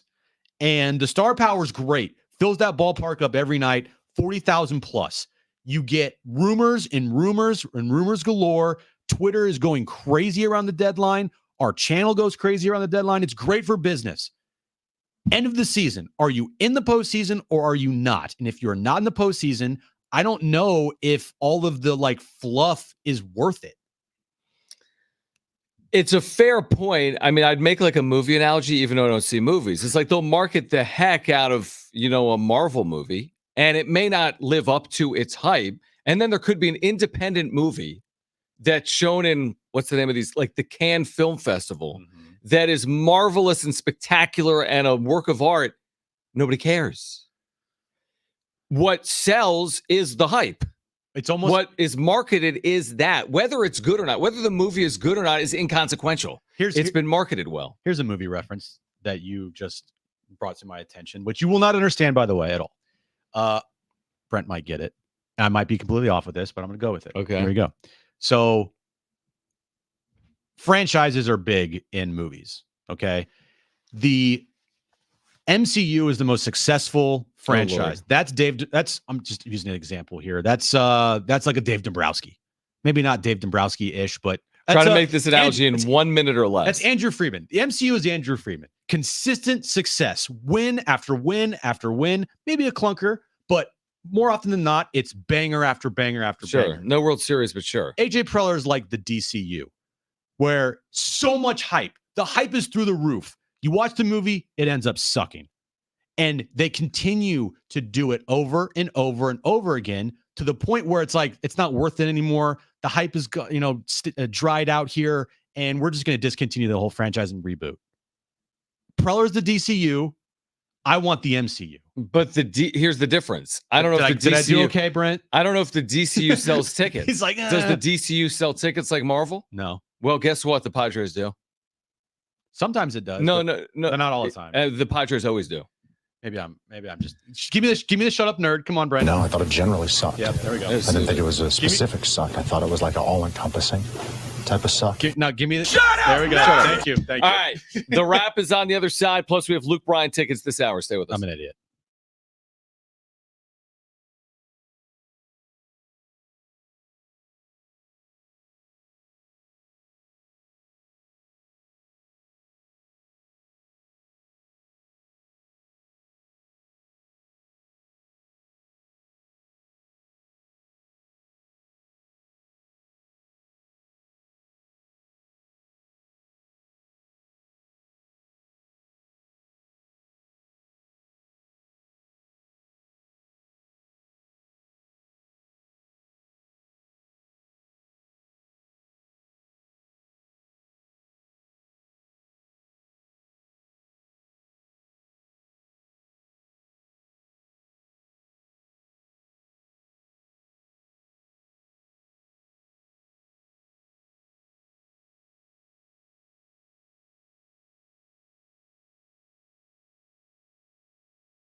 All right, the wrap is on the other side, but coming up in about 15 minutes, your chance to win 2 free tickets to a great concert. Luke Bryan, August 8th at the North Island Credit Union Amphitheater. That's next.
This update is brought to you by Taco Bell. Padres Cubs start a 3-game series in Chicago.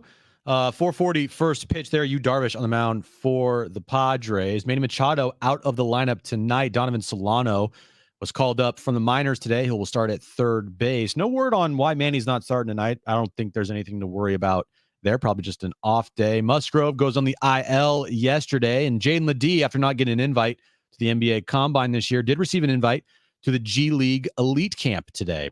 Taco Bell is introducing the new Cantina Chicken menu with a new Cantina Chicken burrito, quesadilla bowl, and tacos featuring their new slow-roasted chicken. Try the new Cantina Chicken menu today at our participating U.S. Taco Bell location while supplies last. Contact store for participation, which varies.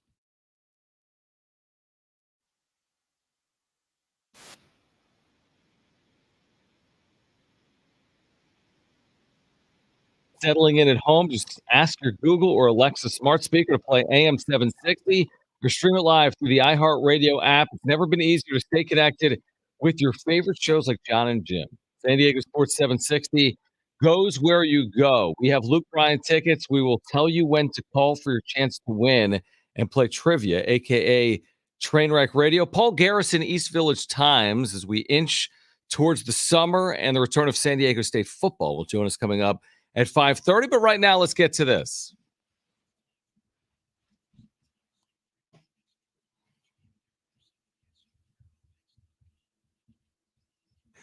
Name another athlete you'd like to see get roasted following last night's roast of Tom Brady on Netflix.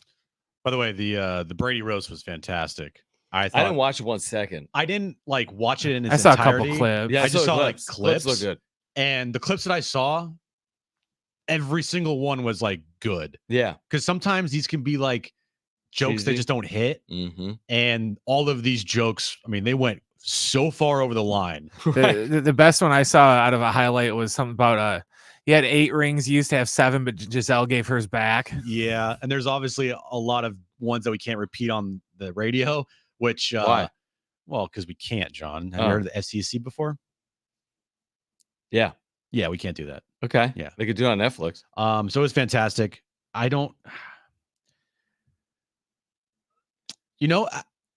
Jordan. because that's not gonna. He can't take a joke though. That's the problem. I was gonna say that one wouldn't work. But that'd be funny to watch.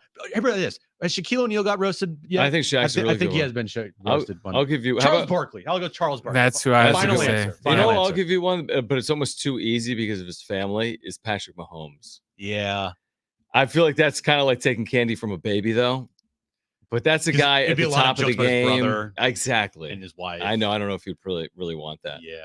But I was a little skeptical that it would be so popular, and it seemed to dominate social media last night. It was hilarious. And Netflix going live, which is something they've been doing here recently. So we'll see more of that, presumably. Changing the game, man. Changing it up. Next question. Would you still take a 3-3 road trip for the Padres? So that's a 1-2 series here. Considering the Cubs have one of the best home records in baseball,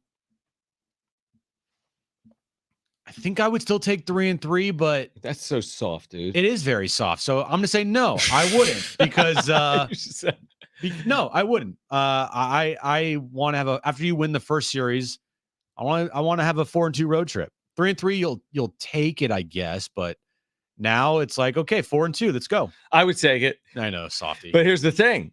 I didn't know yesterday Joe Musgrove wasn't pitching, and now he's not. Yeah, like, that's a problem. Here's the thing.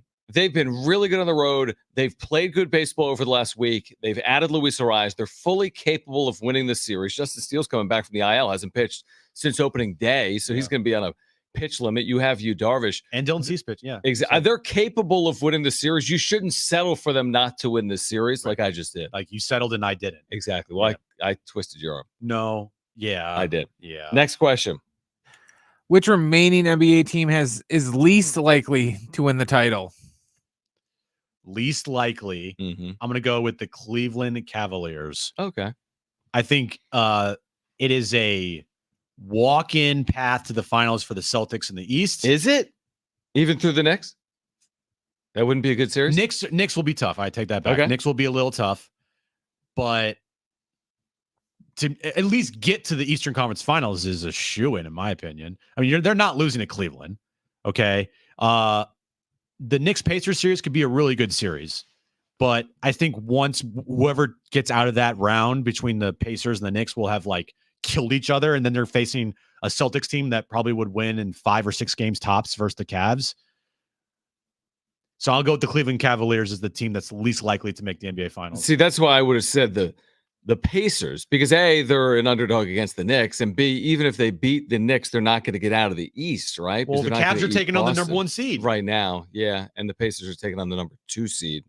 Yeah, you're probably right with the Cavs. I'd say Cavs or Pacers, but you're probably right. They had to go 7 games with Orlando. Right. No, that's a good point. Next question. Well, Luis Arraez hit 300 in his time as a Padre. I'm going to go out there on a bold prediction and say, yes, he will. Well, he hit 400. He hit 415 for this team. Yeah, he will. 300. Not just this year. His time, whatever that is. It could be just this year. It could be traded in July for all we know. Right. I think he will. Yes. Just he's a different player than maybe other players that were doing well that have been traded here in the past. Like he's not going to give you the big gaudy numbers though. He's not going to give you like a bunch of home runs. He might not give you any home runs. He might give you like less than 5 home runs. You can count on one hand how many home runs he can give you. Well, 0 so far this year. He could be a guy that can get you 30 doubles. And I'm not really concerned about his RBI total, even though he's an amazing hitter with runners in scoring position because he doesn't strike out at all. Yeah, 365 in his career. I will say yes, he will hit 300 plus as a Padre. Yeah, I agree. He'll find a way to do that. To your point on doubles, he's had 2 seasons of 30 plus. Everyone's like, oh, he's a singles merchant, right?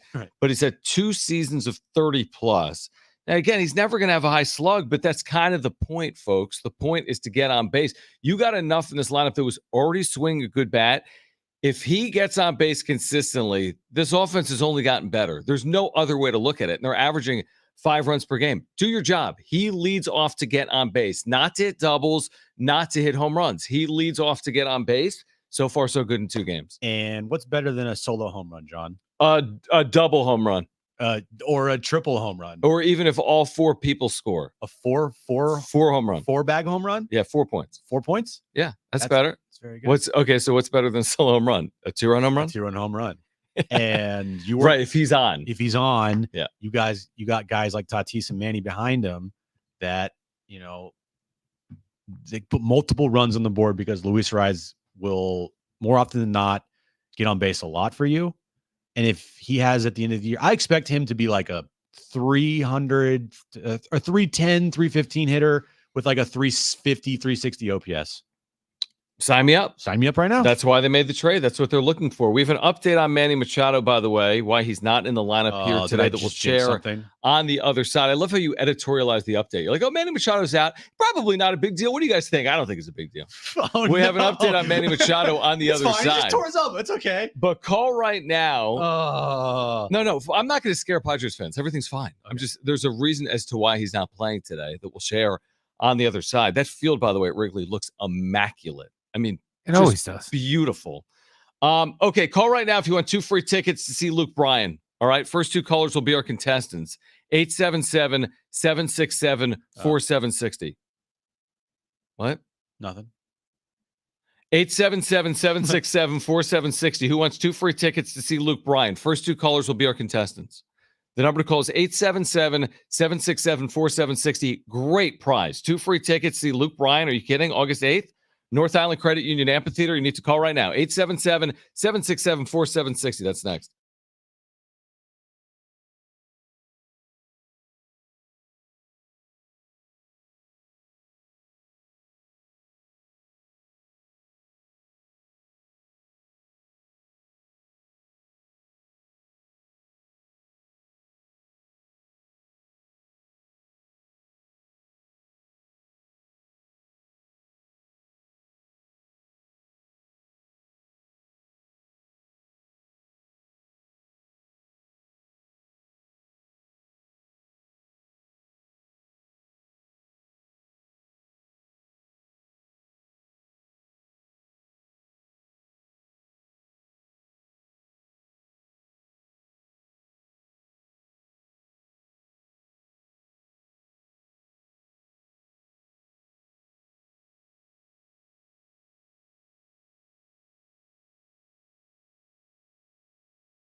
All right, Trainwreck Radio for a chance to win Luke Bryan tickets coming up. Plus, Paul Garrison, East Village Times, will join us at 5:30.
Garrison, East Village Times will join us coming up at 5:30.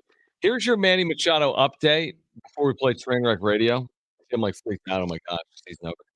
He has a scheduled off day, which is what we have been theorizing on. Basically, this has to do with his elbow and playing in the field and the plan and not playing too often. Now, my response to that is, well, you can still DH. So you can rest your elbow, but still DH. But they're saying, no, scheduled off day.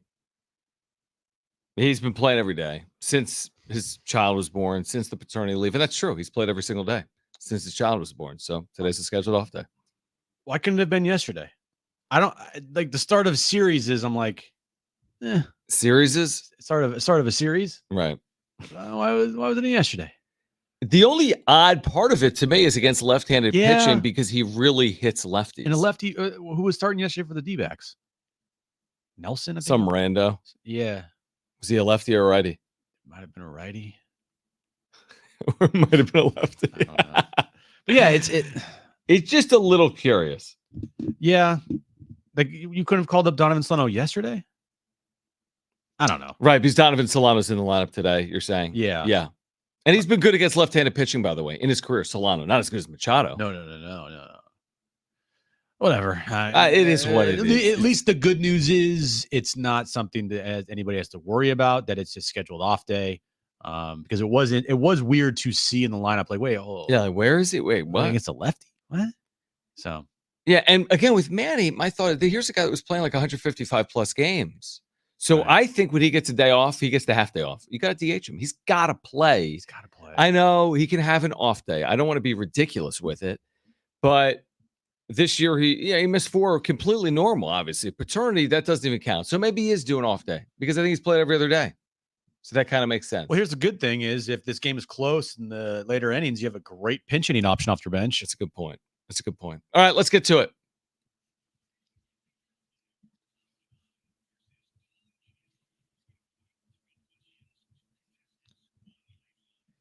All right, 3 questions, 2 contestants, 1 lifeline. Today's contestants, we have Eric and Pat. Eric, you called in first, so you have your choice of John or Jim. Who do you want to go with? I would like to go with John. That is very smart. All right, Eric, you get John. Pat, you get me. Okay. Yeah, it's actually Matt with an M. Oh, sorry. What? My first name is Matt. Oh, Matt. Oh, Matt. Okay. Matt with an M. You get me as there your. was a lot of background when he asked my name. It's all Okay. good. It's all good. Matt, Pat, same thing. You get me as your partner. Brent, what is the question of the day? All right, we were talking about Tom Brady's roast a little bit earlier. Brady has the 11th best career passing rating in NFL history. Today's question: name anyone else in the top 10 for career passing rating in NFL history. All right, passer rating. Passer rating. All right, Matt with an M. You're up first. What's your first guess? You do have your lifeline if you want to use it. I'm going to go with Peyton Manning. Peyton Manning. Is he on the list, Brent? Really? He's 15th. Wow. Okay. Doors open. Okay, Eric, you're up next. What's your first guess? You do have a lifeline if you want to use it.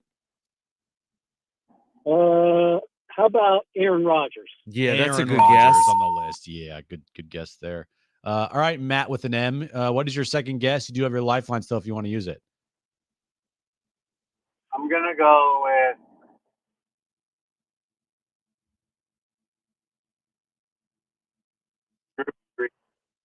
Drew Brees, I think I heard. Did you say Drew Brees? Yeah. Okay. Drew Brees, is he top 10? Drew Brees is in the top 10. He Oh, is. on the list. All right, Eric, you're up next. What's your second guess? You do have your lifeline if you want to use it. how about Mahomes? Patrick Mahomes. Yes. Very good. Very It's good been guess solid. there. Yeah. All right, Matt, you need this to stay in the game. What's your final guess? You do have your lifeline if you want to use it. Use my lifeline. Use your lifeline. All right. Top 10 all time. Top 10 all time. I'm not gonna go with him. I'm not gonna go with him. I'm gonna go with I'm so screwed here. I'll go Steve Young. You take Steve that. Steve Young. Oh, my gosh. Yeah, I'll take it. The great Steve Young is not on the list, Jim. What do I typically say about you? I'm an idiot. Correct. So what? So is this a chance for Eric to walk off? Eric already walked off. Dun dun da da. I would have said, was Steve Young's 14th. Yeah, come on, man. It's Better than- all better than today. Peyton Manning. It's all today's quarterbacks. So like Rodgers is active, Mahomes is active. That's I'm 1 gonna and 2. Like I'll give you an active. Give me an active quarterback. Russell Wilson is gonna be on the list. He's 4. Thank you. It's all active. It's a passing era. Who else is active that's on this list? Who else? Oh, well, I thought you were gonna keep guessing. Rodgers is 1, Mahomes is 2, Deshaun Watson is 3. Wilson is Thank you. 4, Dak is 5. Wow. Drew Brees is 6. Okay, he's not active. Joe Burrow is 7. He's active. And the last 2 out of the last 3 are kickers here. Kirk Cousins is 8th. This is crazy. Lamar Jackson is 9th. And then Jim's boy, Jimmy G, is number 10. No, and you said Steve Young? Steve Young is Better not than Jimmy Garoppolo. Jimmy G is better than Steve Come on, Young. man. Everyone knows that. Have you watched the Niners? No, Jimmy G was unbelievable. He was amazing. Apparently, he was great. Where's is there a limit for this? Because where's my boy Purdy on the list? Right, he's like number 0 on this list. Better than number 0. Probably hasn't played enough. Yeah, there's no way he's playing enough. Is there a limit for? You're right. Purdy's going to be like number 1 when he qualifies. Right, or like number 2. It's incredible. If All he right, has a good nice year. job losing. Yeah, Eric, congratulations. Good job to pick me, even though you didn't need me. You have won a pair of tickets to see Luke Bryan. This is at the North Island Credit Union Amphitheater on August 8th. Concert week is almost here. $25 tickets to over 5,000 shows. That's up to 75% off. On sale May 8th through the 14th. 1 week to get $25 concert and comedy tickets and fill your summer with shows. To get your tickets, go to livenation.com/concert week. We'll keep you updated on the Padres and the Cubs. You'll hear more from AJ Preller. Paul Garrison joins us at 5:30. You wouldn't want to miss Jim's back page. Not today. Hour 3, John and Jim next.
This update's brought to you by Taco Bell. Padres Cubs underway in Chicago. Top of the second inning, scoreless there. Manny Machado out of the lineup today.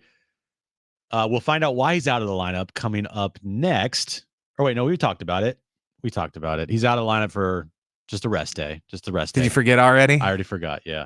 Just a rest day for him. Yesterday, Joe Musgrove went on the IL with elbow inflammation, and Jaden Ledee, who was not invited to the NBA Combine, was invited to the G League Elite Camp today. Taco Bell is introducing the new Cantina Chicken menu with a new Cantina Chicken Burrito, Quesadilla Bowl, and tacos featuring their new slow roasted chicken. Try the new Cantina Chicken menu today at a participating U.S. Taco Bell location. While supplies last, contact store for participation, which varies.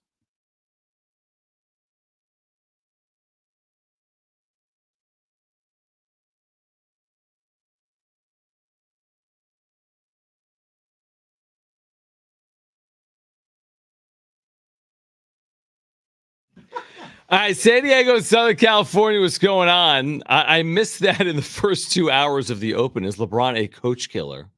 We talked about that on Friday. I was going to say, is LeBron a murderer? Yeah, we've been discussing that. I mean, we can discuss it again if you want us to.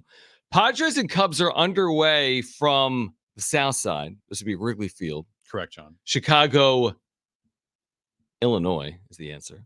Okay. By the way, it's the return of Dylan Cease to the city of Chicago. This got a lot of people up in arms. I saw that on social media, yes. Why is Dylan Cease speaking with the media today, Brent? Because, guys, first of all, because players do. Guys, calm down. And because he was in Chicago for his career. Yeah, across town. But right. That was their only trip to Chicago. But it's like the media can now cover him, ask him, hey, what was it like? Because I'm sure they probably had just Chicago-based media that covers all Chicago sports there, and so Dylan Cease would be a player that I'm sure they cover probably. Usually they're split. They'll if you're the Cubs beat writer, you won't do anything with the Sox. Right. You just stick with one of the teams. I don't think it was a beat. I don't think it's beat writers. I'm just talking about general news outlets. Do the White Sox have a beat writer? I'm sure they do. I'm kidding. I know they do, but it wouldn't shock me if they didn't. Did he say anything? Did you hear anything that he said? It couldn't have been that thrilling. Probably what it wasn't. I mean, is it a story because he spent the first part of his career at the White Sox? Of course it is, but it's it was time. They're not good. No. They got a return for him. I'm sure everyone's cool with it. I'm sure Dylan Cease is cool with it. Yeah. And I'm sure the White Sox organization is we're not going to win with Dylan Cease. Right. And they're not going back to Chicago this year. White Sox are coming here at the end of the season. Oh, I didn't realize that. Okay. Yeah. So this is the only time they're going to be in Chicago. So that makes sense. So this is what they're doing. So this wasn't some big announcement. No. I never thought it was a big announcement. When I saw that, I was like, okay. I didn't. We see it every day. Every day someone will speak with the media. You know what I honestly thought what it was? I thought it was because he's pitching Wednesday and you don't talk to pitchers the day before their starts. Right. And the clubhouse is pretty tiny at Wrigley. Mm-hmm. Maybe this was a scheduled, hey, talk to the starter for Wednesday since he's not being able to talk tomorrow. Here he is. In the dugout. Makes sense. But then the Chicago thing was oh, yeah, that makes sense. Yep. It's like you said, what's he going to say? Hey, bet you're happy you're not on that crappy 8-26 White Sox team, huh? Yep, sure am. They started 3-24 or something. Yeah, but Tommy Pham has turned them around. Tommy Pham hit another home run today. It's been amazing. The White Sox didn't punt on the season like the Marlins. Or maybe they did. They traded the season the day before opening day. That's a full punt. Yeah. It's a full punt. It is. Did we finish hearing from AJ Preller?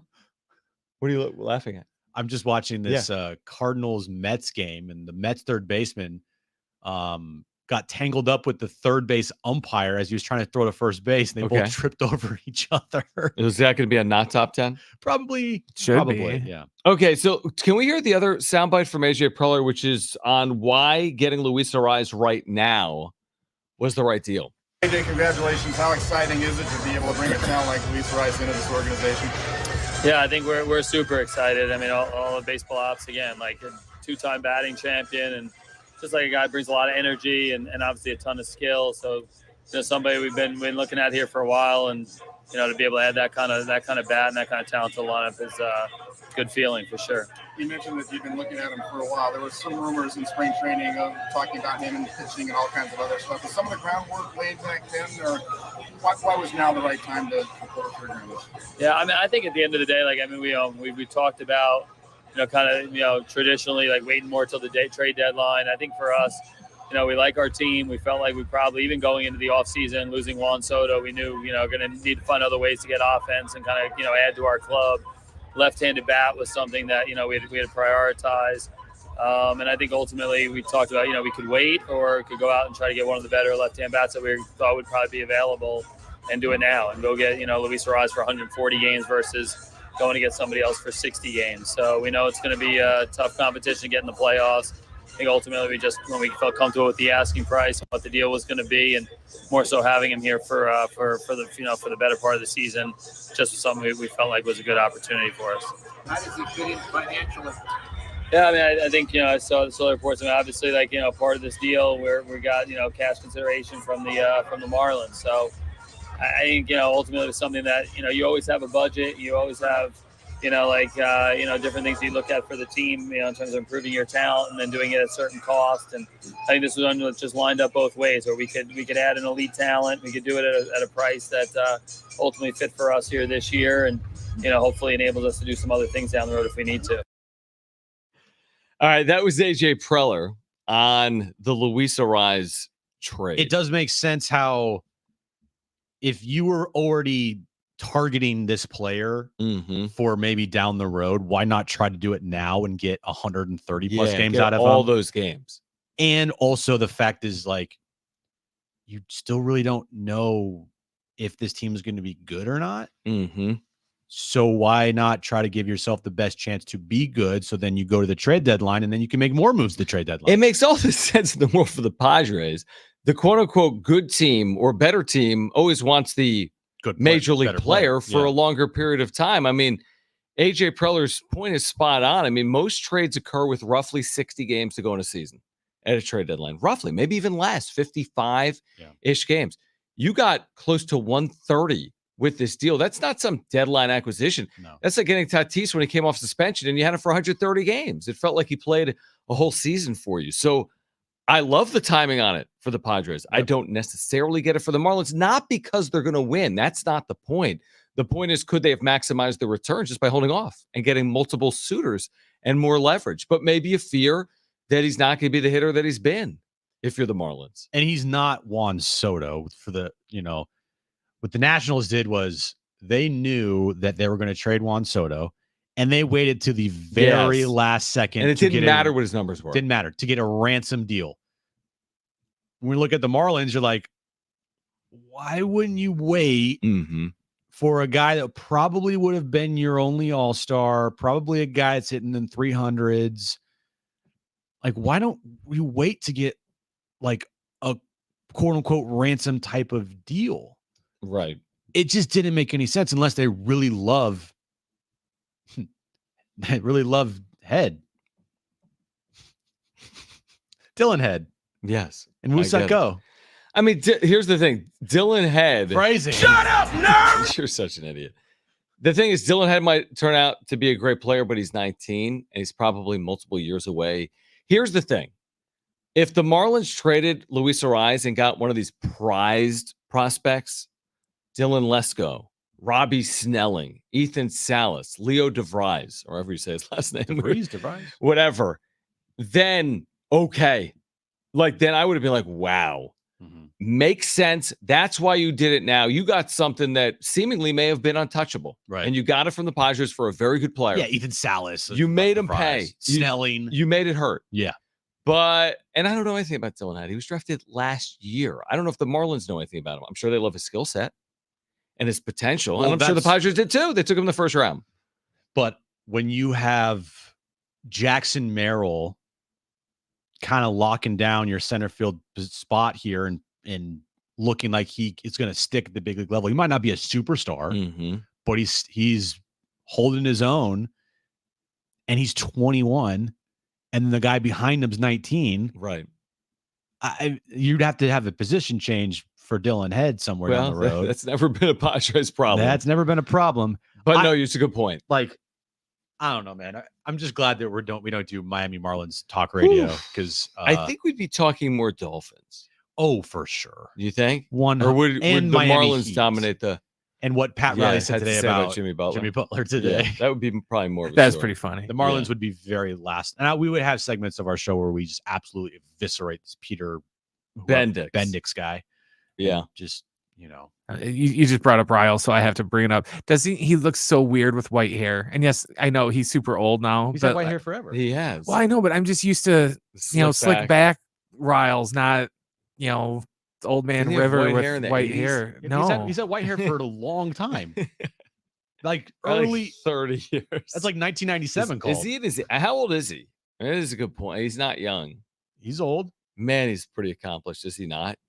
Oh, Man, he's one of the most so accomplished 79 players, 79 player, GM, coach. Yeah, ever, exactly. president. Executive. It's amazing what he's been able to do. Yeah, he's been incredible. No, your point's valid. I mean, that's why also from a San Diego perspective, I mean, the Padres almost have to be the buyer as opposed to the seller in a market that isn't Miami. Like you're selling off and then there's nowhere else for fans to necessarily turn their attention. Mm-hmm. From a professional sport perspective, we have the Padres. There's other professional sports. We understand it. Major League Soccer will be here. And of course, we have San Diego State. But from a professional sports perspective, it's like you can't be the Marlins. The Dolphins don't exist here. Right. You're not in a position where you can be the Marlins. People are counting on you. So that's the argument for all of the Preller backers out there. Right. That, hey, there isn't the Chargers anymore. There isn't any other pro sports team in town. The Padres are the number one topic sports-wise in this city. Yep. When you tell anybody, hey, what's the first thing you think of when it comes to San Diego sports? You say the Padres. Right. And what would someone have told you 10 years ago? The Chargers. Simple as that. And with that, I guess, not burden, but that it's like a good thing. It's a good thing to be the number one team in town. Yep. But with that responsibility that they have, being the number one team in town and the number one talking point, whenever you talk about sports in San Diego, they have the responsibility to live up to that. Because if they are the rebuild, sustainability, Peter Bendix Marlins, it gets a little dicey in this town to talk about sports. It becomes like, hey, we're gonna not talk Padres anymore, and we're gonna talk like NFL. I mean, you're right. If you're right, if they have the same record as the Marlins, who just made this trade, just traded away their young, relatively young star. We'd be talking 3 hours about my wedding. Yes, we would. We would. And John's scrapbooks, 100%, which was from the wrap-up. And I don't think anybody wants that. Here's the thing. Well, some people might. No, but you're right. Here's the other thing. It's like the Texas Rangers won the World Series. There's no way Sports Talk Radio went more than, and this is probably too generous, more than 1 week primarily talking about the Rangers. Right. They had to be talking about the Cowboys. It was October, November.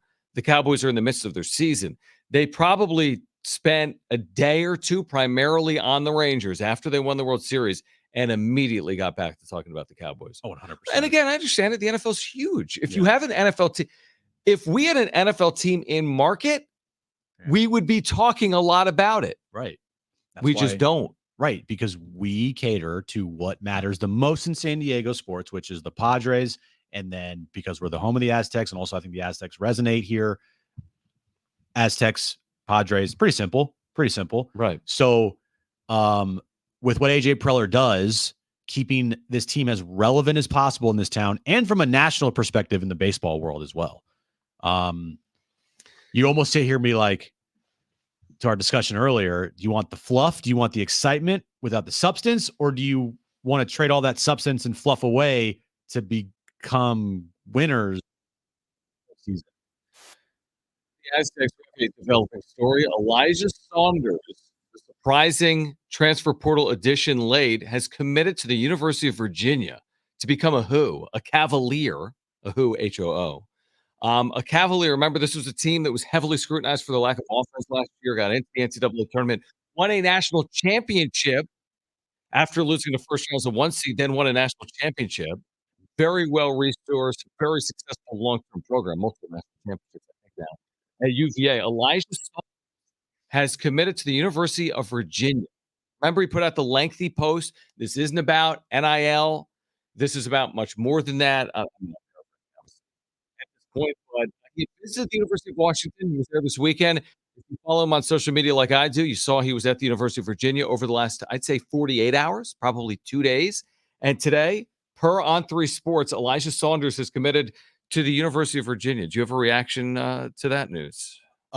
One, good for him. Sure, absolutely. Two, I think, you see players that have come through here go to like the Kentuckys of the world and the Arizonas, Virginia's national champion. Yep. I mean, that's a big time program. That says all you need to know about the talent that Brian Dutcher has come through San Diego. Mm-hmm. Like not every single player, but more often than not, Dutch is bringing in some big time talent. And so far, the talent that's, Ohio State with Micah. Yeah.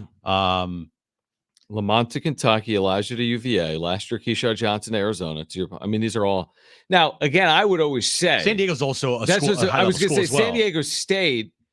Like, let's just use since the pandemic, the 30-2 year. San Diego State is top 5. There's a top 5 winningest program in the country.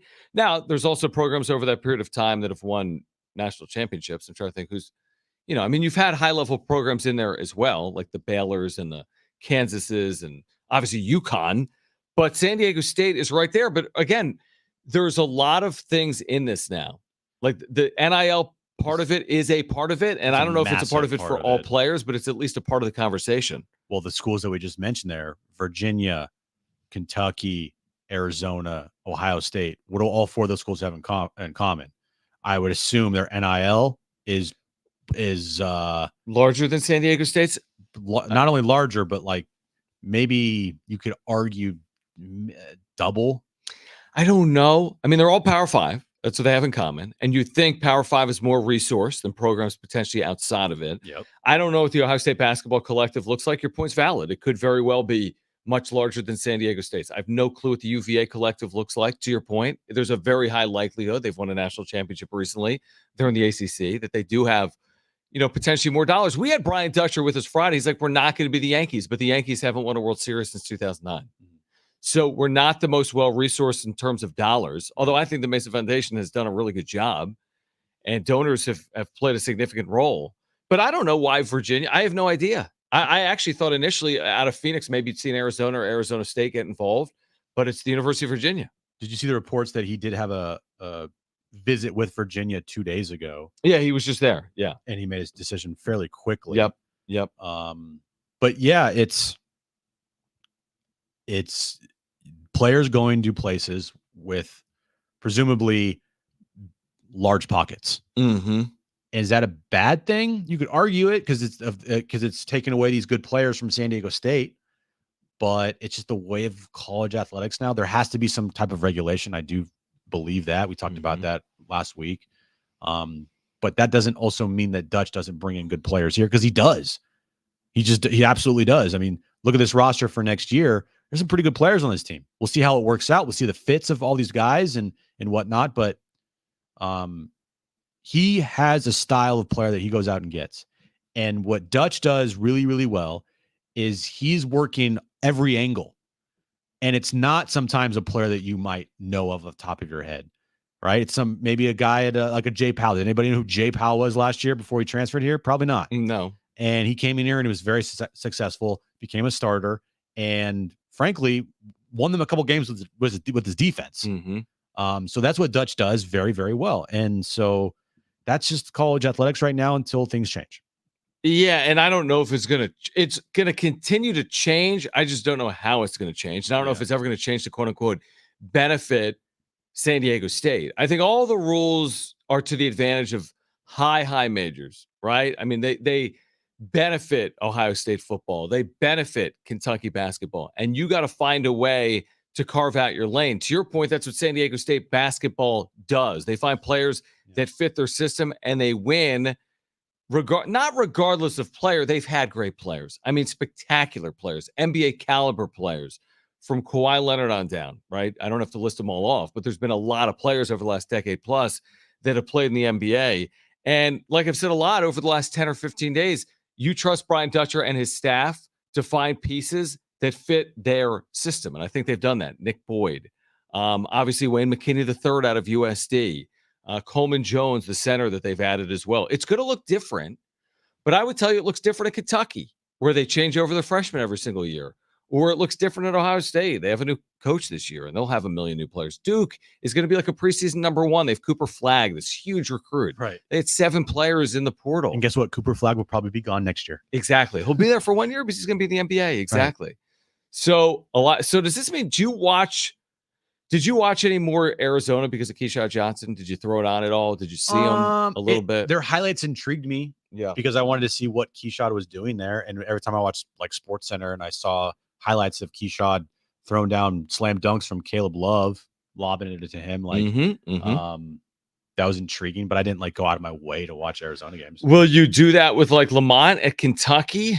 No, I'll do the same thing I did with Keyshawn. Just keep an eye on it. Keep an eye on it. See, I'm interested. See some highlights, but I'm not going to like go out of my way to watch some Kentucky games. I'm interested because I'm their fans. I mean, I am. I've enjoyed watching Lamont Butler from my seat. I've enjoyed watching Micah Parrish and all the tournament wins, 7 tournament wins the last 2 years. Elijah Saunders, I've enjoyed my conversations with him over the last 2 years. So I'm rooting from afar for their success because that's all you should be rooting for. I mean, what do you want them to do? Not be successful? That doesn't make any sense. These are young people. Well, because they left San Diego State, John. Yeah, they're young people. I mean, they have other, everyone's got their own motivation. I can't watch college basketball anymore because of the NIL. Right. And the players are leaving. Are people I guess some people are saying that. It's just ruining the game.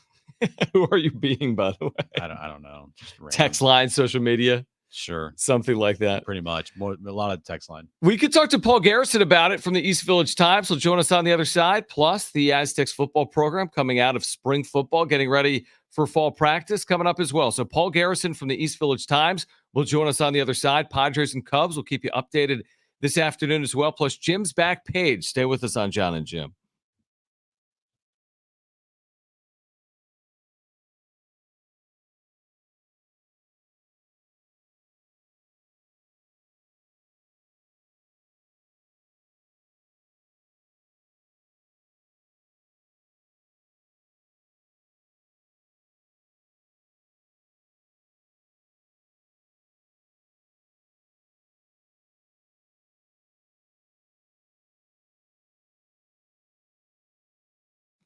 All right, so imagine waking up this time next week and being 100% debt-free. No credit cards, no car loan, no personal loan.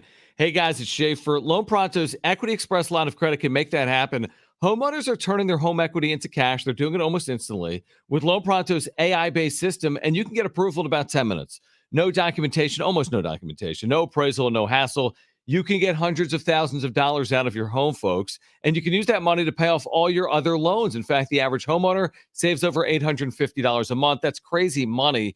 Your home value's way up. You can use that to wipe out all those credit cards, get some money for a home improvement. Literally hundreds of thousands are at your fingertips, and approval is just minutes away. So you can call now, 619-207-4336. Again, 619-207-4336 or loanpronto.com. 619-207-4336, NMLS 1661781, subject to lender approval, equal housing lender.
This update is brought to you by Taco Bell. Score update in the Padres-Cubs game, top of the fourth inning.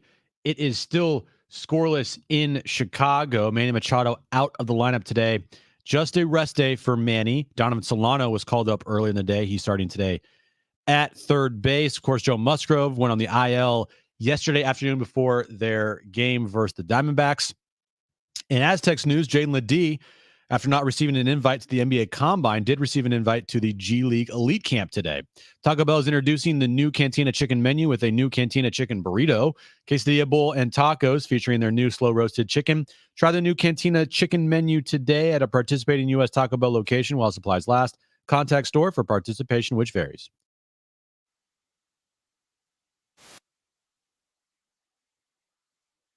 Those times will he'll join us in 1 second, but we do want to remind you, stay connected with San Diego Sports 760 no matter where you are. Whether you're stepping out of your car or settling in at home, just command your Google or Alexa smart speaker to play AM 760 or use the free iHeart app for seamless listening. It's like having your favorite station right in your pocket. Paul has done a phenomenal job over the years covering San Diego State football and basketball. We can get into both over the next 10 or so minutes. Paul, first of all, appreciate you hopping on. I want to start just with the impact that name, image, and likeness is having on college athletics, kind of the 30,000-foot view. How do you see it from your perspective? And then locally, what impact is it having on both San Diego State football and men's basketball? Well, it's good to talk to you guys. I think the 30,000-foot perspective is that it is still incredibly new, and I think everybody around the country or the collectives and the different ways that they're doing it.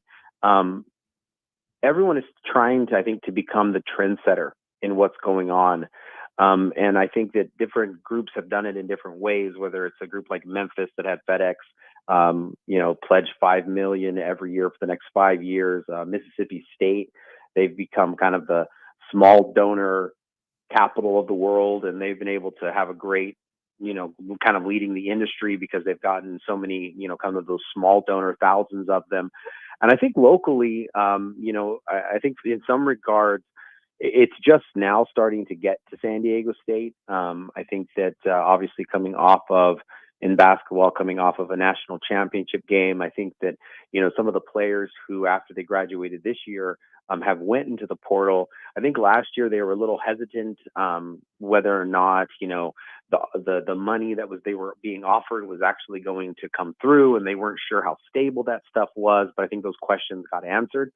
And so I think, it puts San Diego State in a pretty interesting position. San Diego State has never existed in that upper echelon of recruiting. And I think that they're really kind of trying to fight to keep the place that they currently have. And I think there's a lot of positive movement to expect that can happen. But of course, as you're always trumpeting, man, it's something that the fan base has to get behind. Looking at the basketball side of things here, Paul, just recently, Lamont Butler goes to Kentucky, and about 20 minutes ago, it's been reported that Elijah Saunders is committed to Virginia. Now, on the flip side, the Aztecs have brought in some good players here to replace those guys. But what's your general thought on Lamont and Elijah leaving, and then the talent that they've brought in here to seemingly replace those guys? Well, I mean, everyone has their own opinion on it. I'm of the opinion that if you graduate from the university, that you are, considered an Aztec for life, or, as they say. And so I think that Lamont, had opportunities last year, did not take advantage of them. And I think it's pretty smart to take advantage of it this year. I mean, he is definitely a fringe NBA guy. And so you don't know how many contracts he's going to be able to have to be able to take advantage of the work that he's put into basketball. I think you also look at his good friend who he worked out with a lot at San Diego State, Keshad Johnson, who, did not have the opportunity to shoot the basketball from the 3-point line very much with San Diego State, but was able to shoot them in bunches after transferring to Arizona. And he hits 38% of them. And now he's at the NBA combine, when Jaden Ledee, who, was all world last year, is in the next level down, trying to earn his way to where Keshad is. that I think you have to look and you have to just kind of make sure you check every box so you have no regrets about your putting yourself in the best position forward.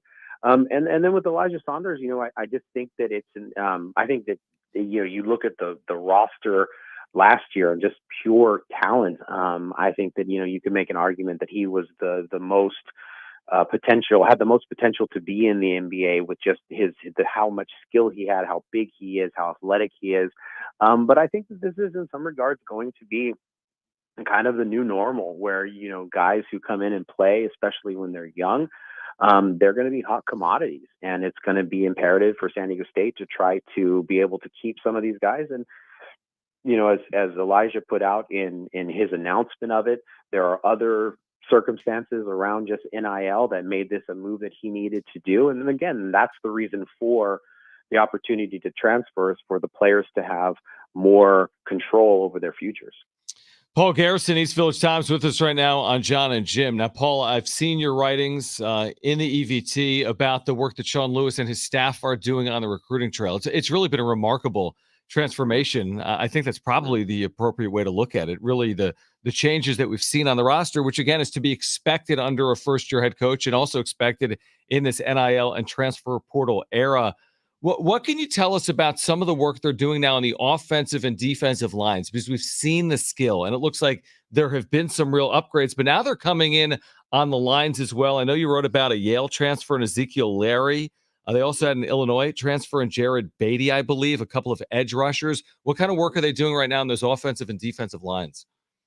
We had opportunity to talk to Coach Lewis a week ago, and he basically said that, he looks around his team and he doesn't see a lot of deficiencies except at those two line positions. And so I think they've done great work. And, obviously what you would expect to hear from transfers who are committing to the coaching staff. But I think, the great things that recruits and families had said about Coach Hoke, they're now saying very similar things about Coach Lewis and how down to earth and how appreciative of the kind of person that he is. And so they have targeted those lines. They got two offensive tackles, Nicholas Green, who was a transfer from Tennessee State, and they got Arizona transfer. His name is Borhan, and he was in the mix at Arizona to potentially be the starter, maybe be in the second team and kind of working his way there. And then the two edge rushers that you mentioned. And so I think, they're just kind of a couple defensive tackles away, maybe from having, kind of all of the boxes checked. And it is exactly what you said. I mean, that they're able to go and use the transfer portal to be able to address their needs. And San Diego State is looking like they're shoring up some of the things that they did in what they needed to do in order to get their roster where it needed to be.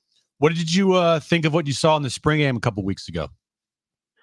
I think that they needed to get some defensive and offensive linemen. I think that was probably the biggest thing that jumped out. It looked like they were pretty thin, not just in terms of who was there, but also numerically. I mean, on the offensive line, two expected starters in Ross Masuli and Miles Morale. They obviously didn't play all spring, and so they made him thin in that regards.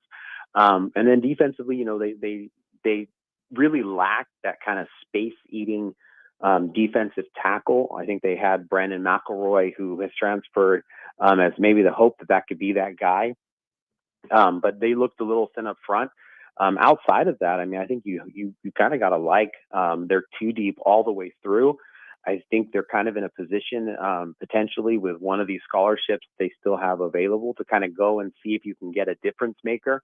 As much as you go and say, okay, there's a lot of solid guys throughout, I think the question that they're going to have to develop an answer is if they got a difference maker at any of these positions. Paul Garrison, East Village Times, with us right now on Jon and Jim, talking some Aztecs hoops and football. Obviously still about, 90 plus days away from the Aztecs opener coming up against Texas A&M Commerce at the end of August. Do you have any feel based on what you saw in the spring for what Sean Lewis may do at quarterback this fall? Obviously a lot of discussion about Danny O'Neal, highly recruited prep player out of Indianapolis. Then A.J. Duffy, who spent a lot of time in Southern California, transfers in from Florida State. Presumably they are the front runners. Any feel for how they perform this spring and what it might mean for the fall?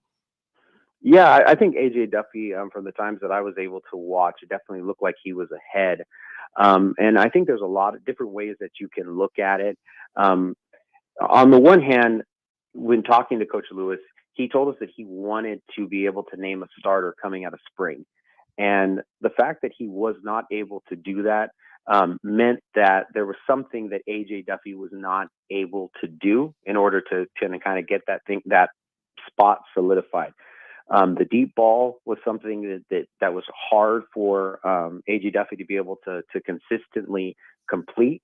And, I think as he's working in the summer, you look at guys like Javance Johnson, who was the second quarterback who played in the spring game and has just like all world kind of talent in his ability to throw the ball. And you mentioned Danny O'Neal. That guy should still be in high school. And every single time, the longer it takes for AJ Duffy to be able to completely cement himself as the starter, the younger guys are just going to get better and better. And they're going to progress by leaps and bounds, most likely over the summer.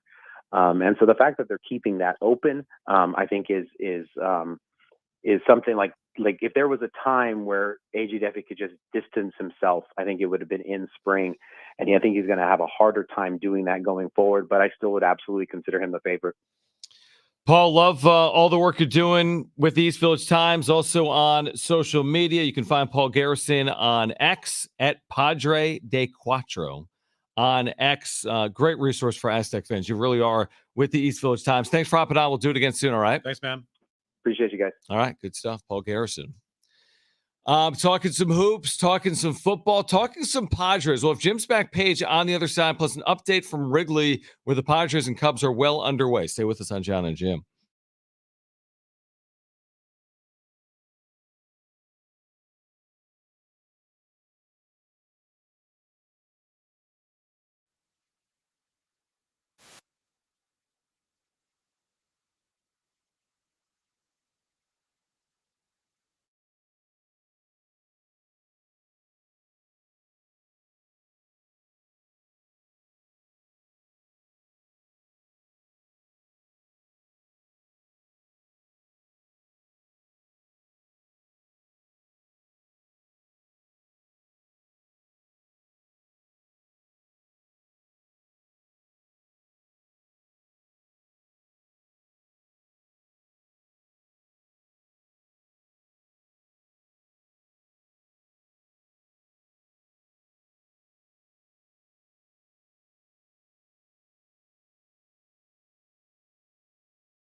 All right, an update on Padres Cubs plus Jim's back page next.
If you like pitching, I have the baseball game for you. Justin Steele, Yu Darvish, scoreless in the fifth inning, Wrigley Field, Southside, Chicago. Yu Darvish doesn't have any swings and misses today, John. That's a problem. Yeah, but you know what he has since coming back from the IL? 9 scoreless innings. I mean, how could you? It's whatever. Anyway, Yeah. if you know, you know. Right, which is nobody. Yeah, exactly. I had to throw it out there. I think that, you know what's funny? I'm going to say this on air. So our program director, Mary Ayala, sent out an email with 9 things to keep listeners listening. One of the things it said not to do is something you always do. Inside stuff? Mm-hmm. Yeah. Okay. I just wanted to let you. I feel like you didn't read it, so I'll share all 9 of them as you do it. Okay, perfect. One of them is don't say inside jokes. Okay. The other is don't talk about the MCU. Okay. The other is don't talk about WWE. Okay. The other is don't talk about your wedding. Okay. The other, I'm kidding. No, but one of them was inside jokes. Fair. But I could also spin that and be like, it's playing to your audience or the one person that knows. Never mind. Anyway, on that note, let's get to Jim's back page.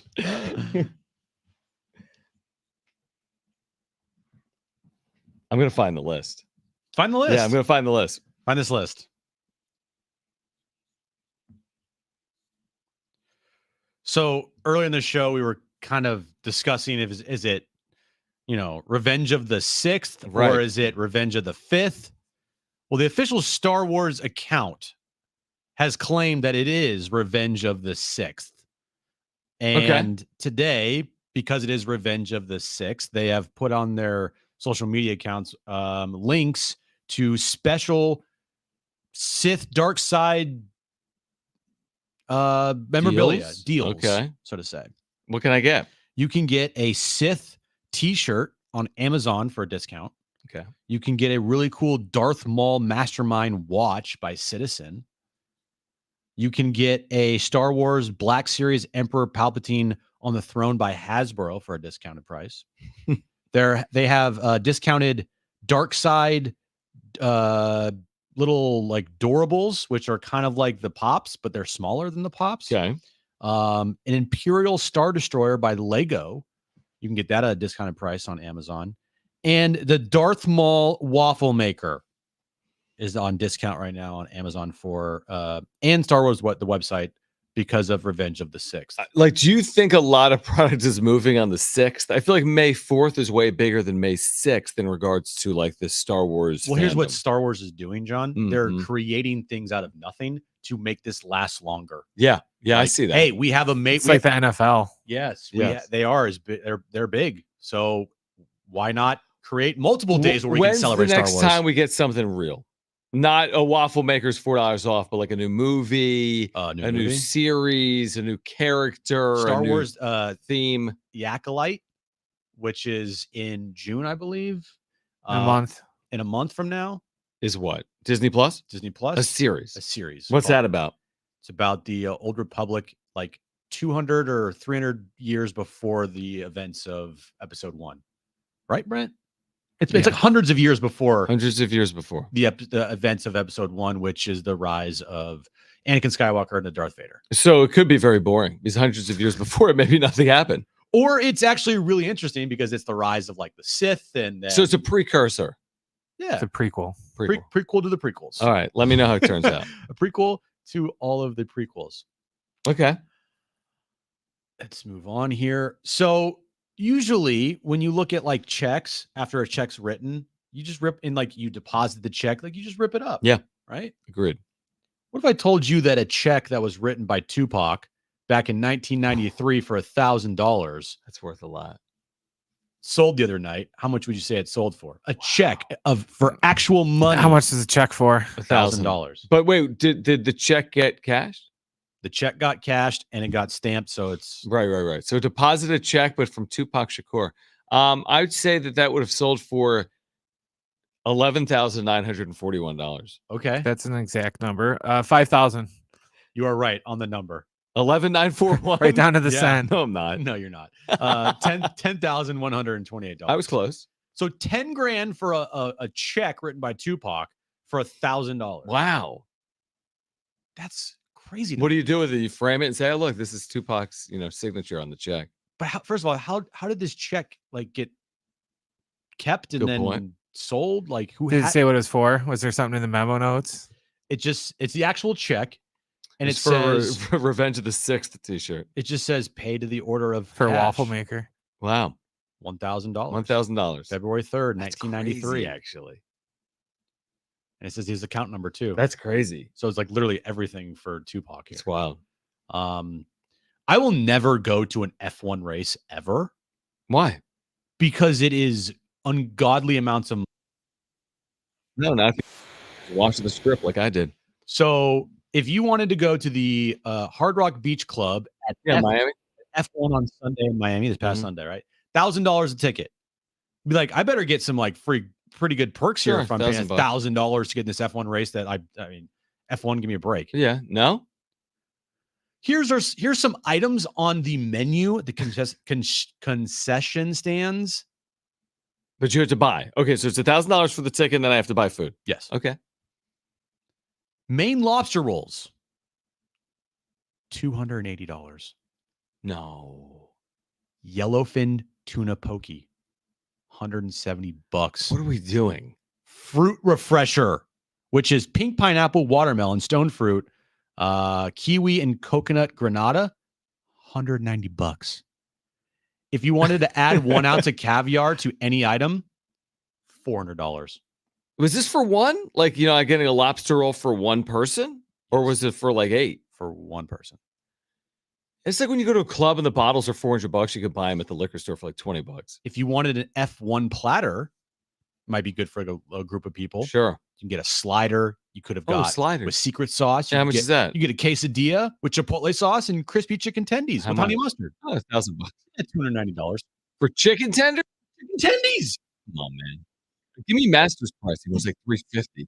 I get it. F1's like For large, rich people? but it's only for rich people. That's crazy. Yeah, it like doesn't make no sense. average person gets into F1 because of that. Great point. No one cares because it is so expensive. So you're not going.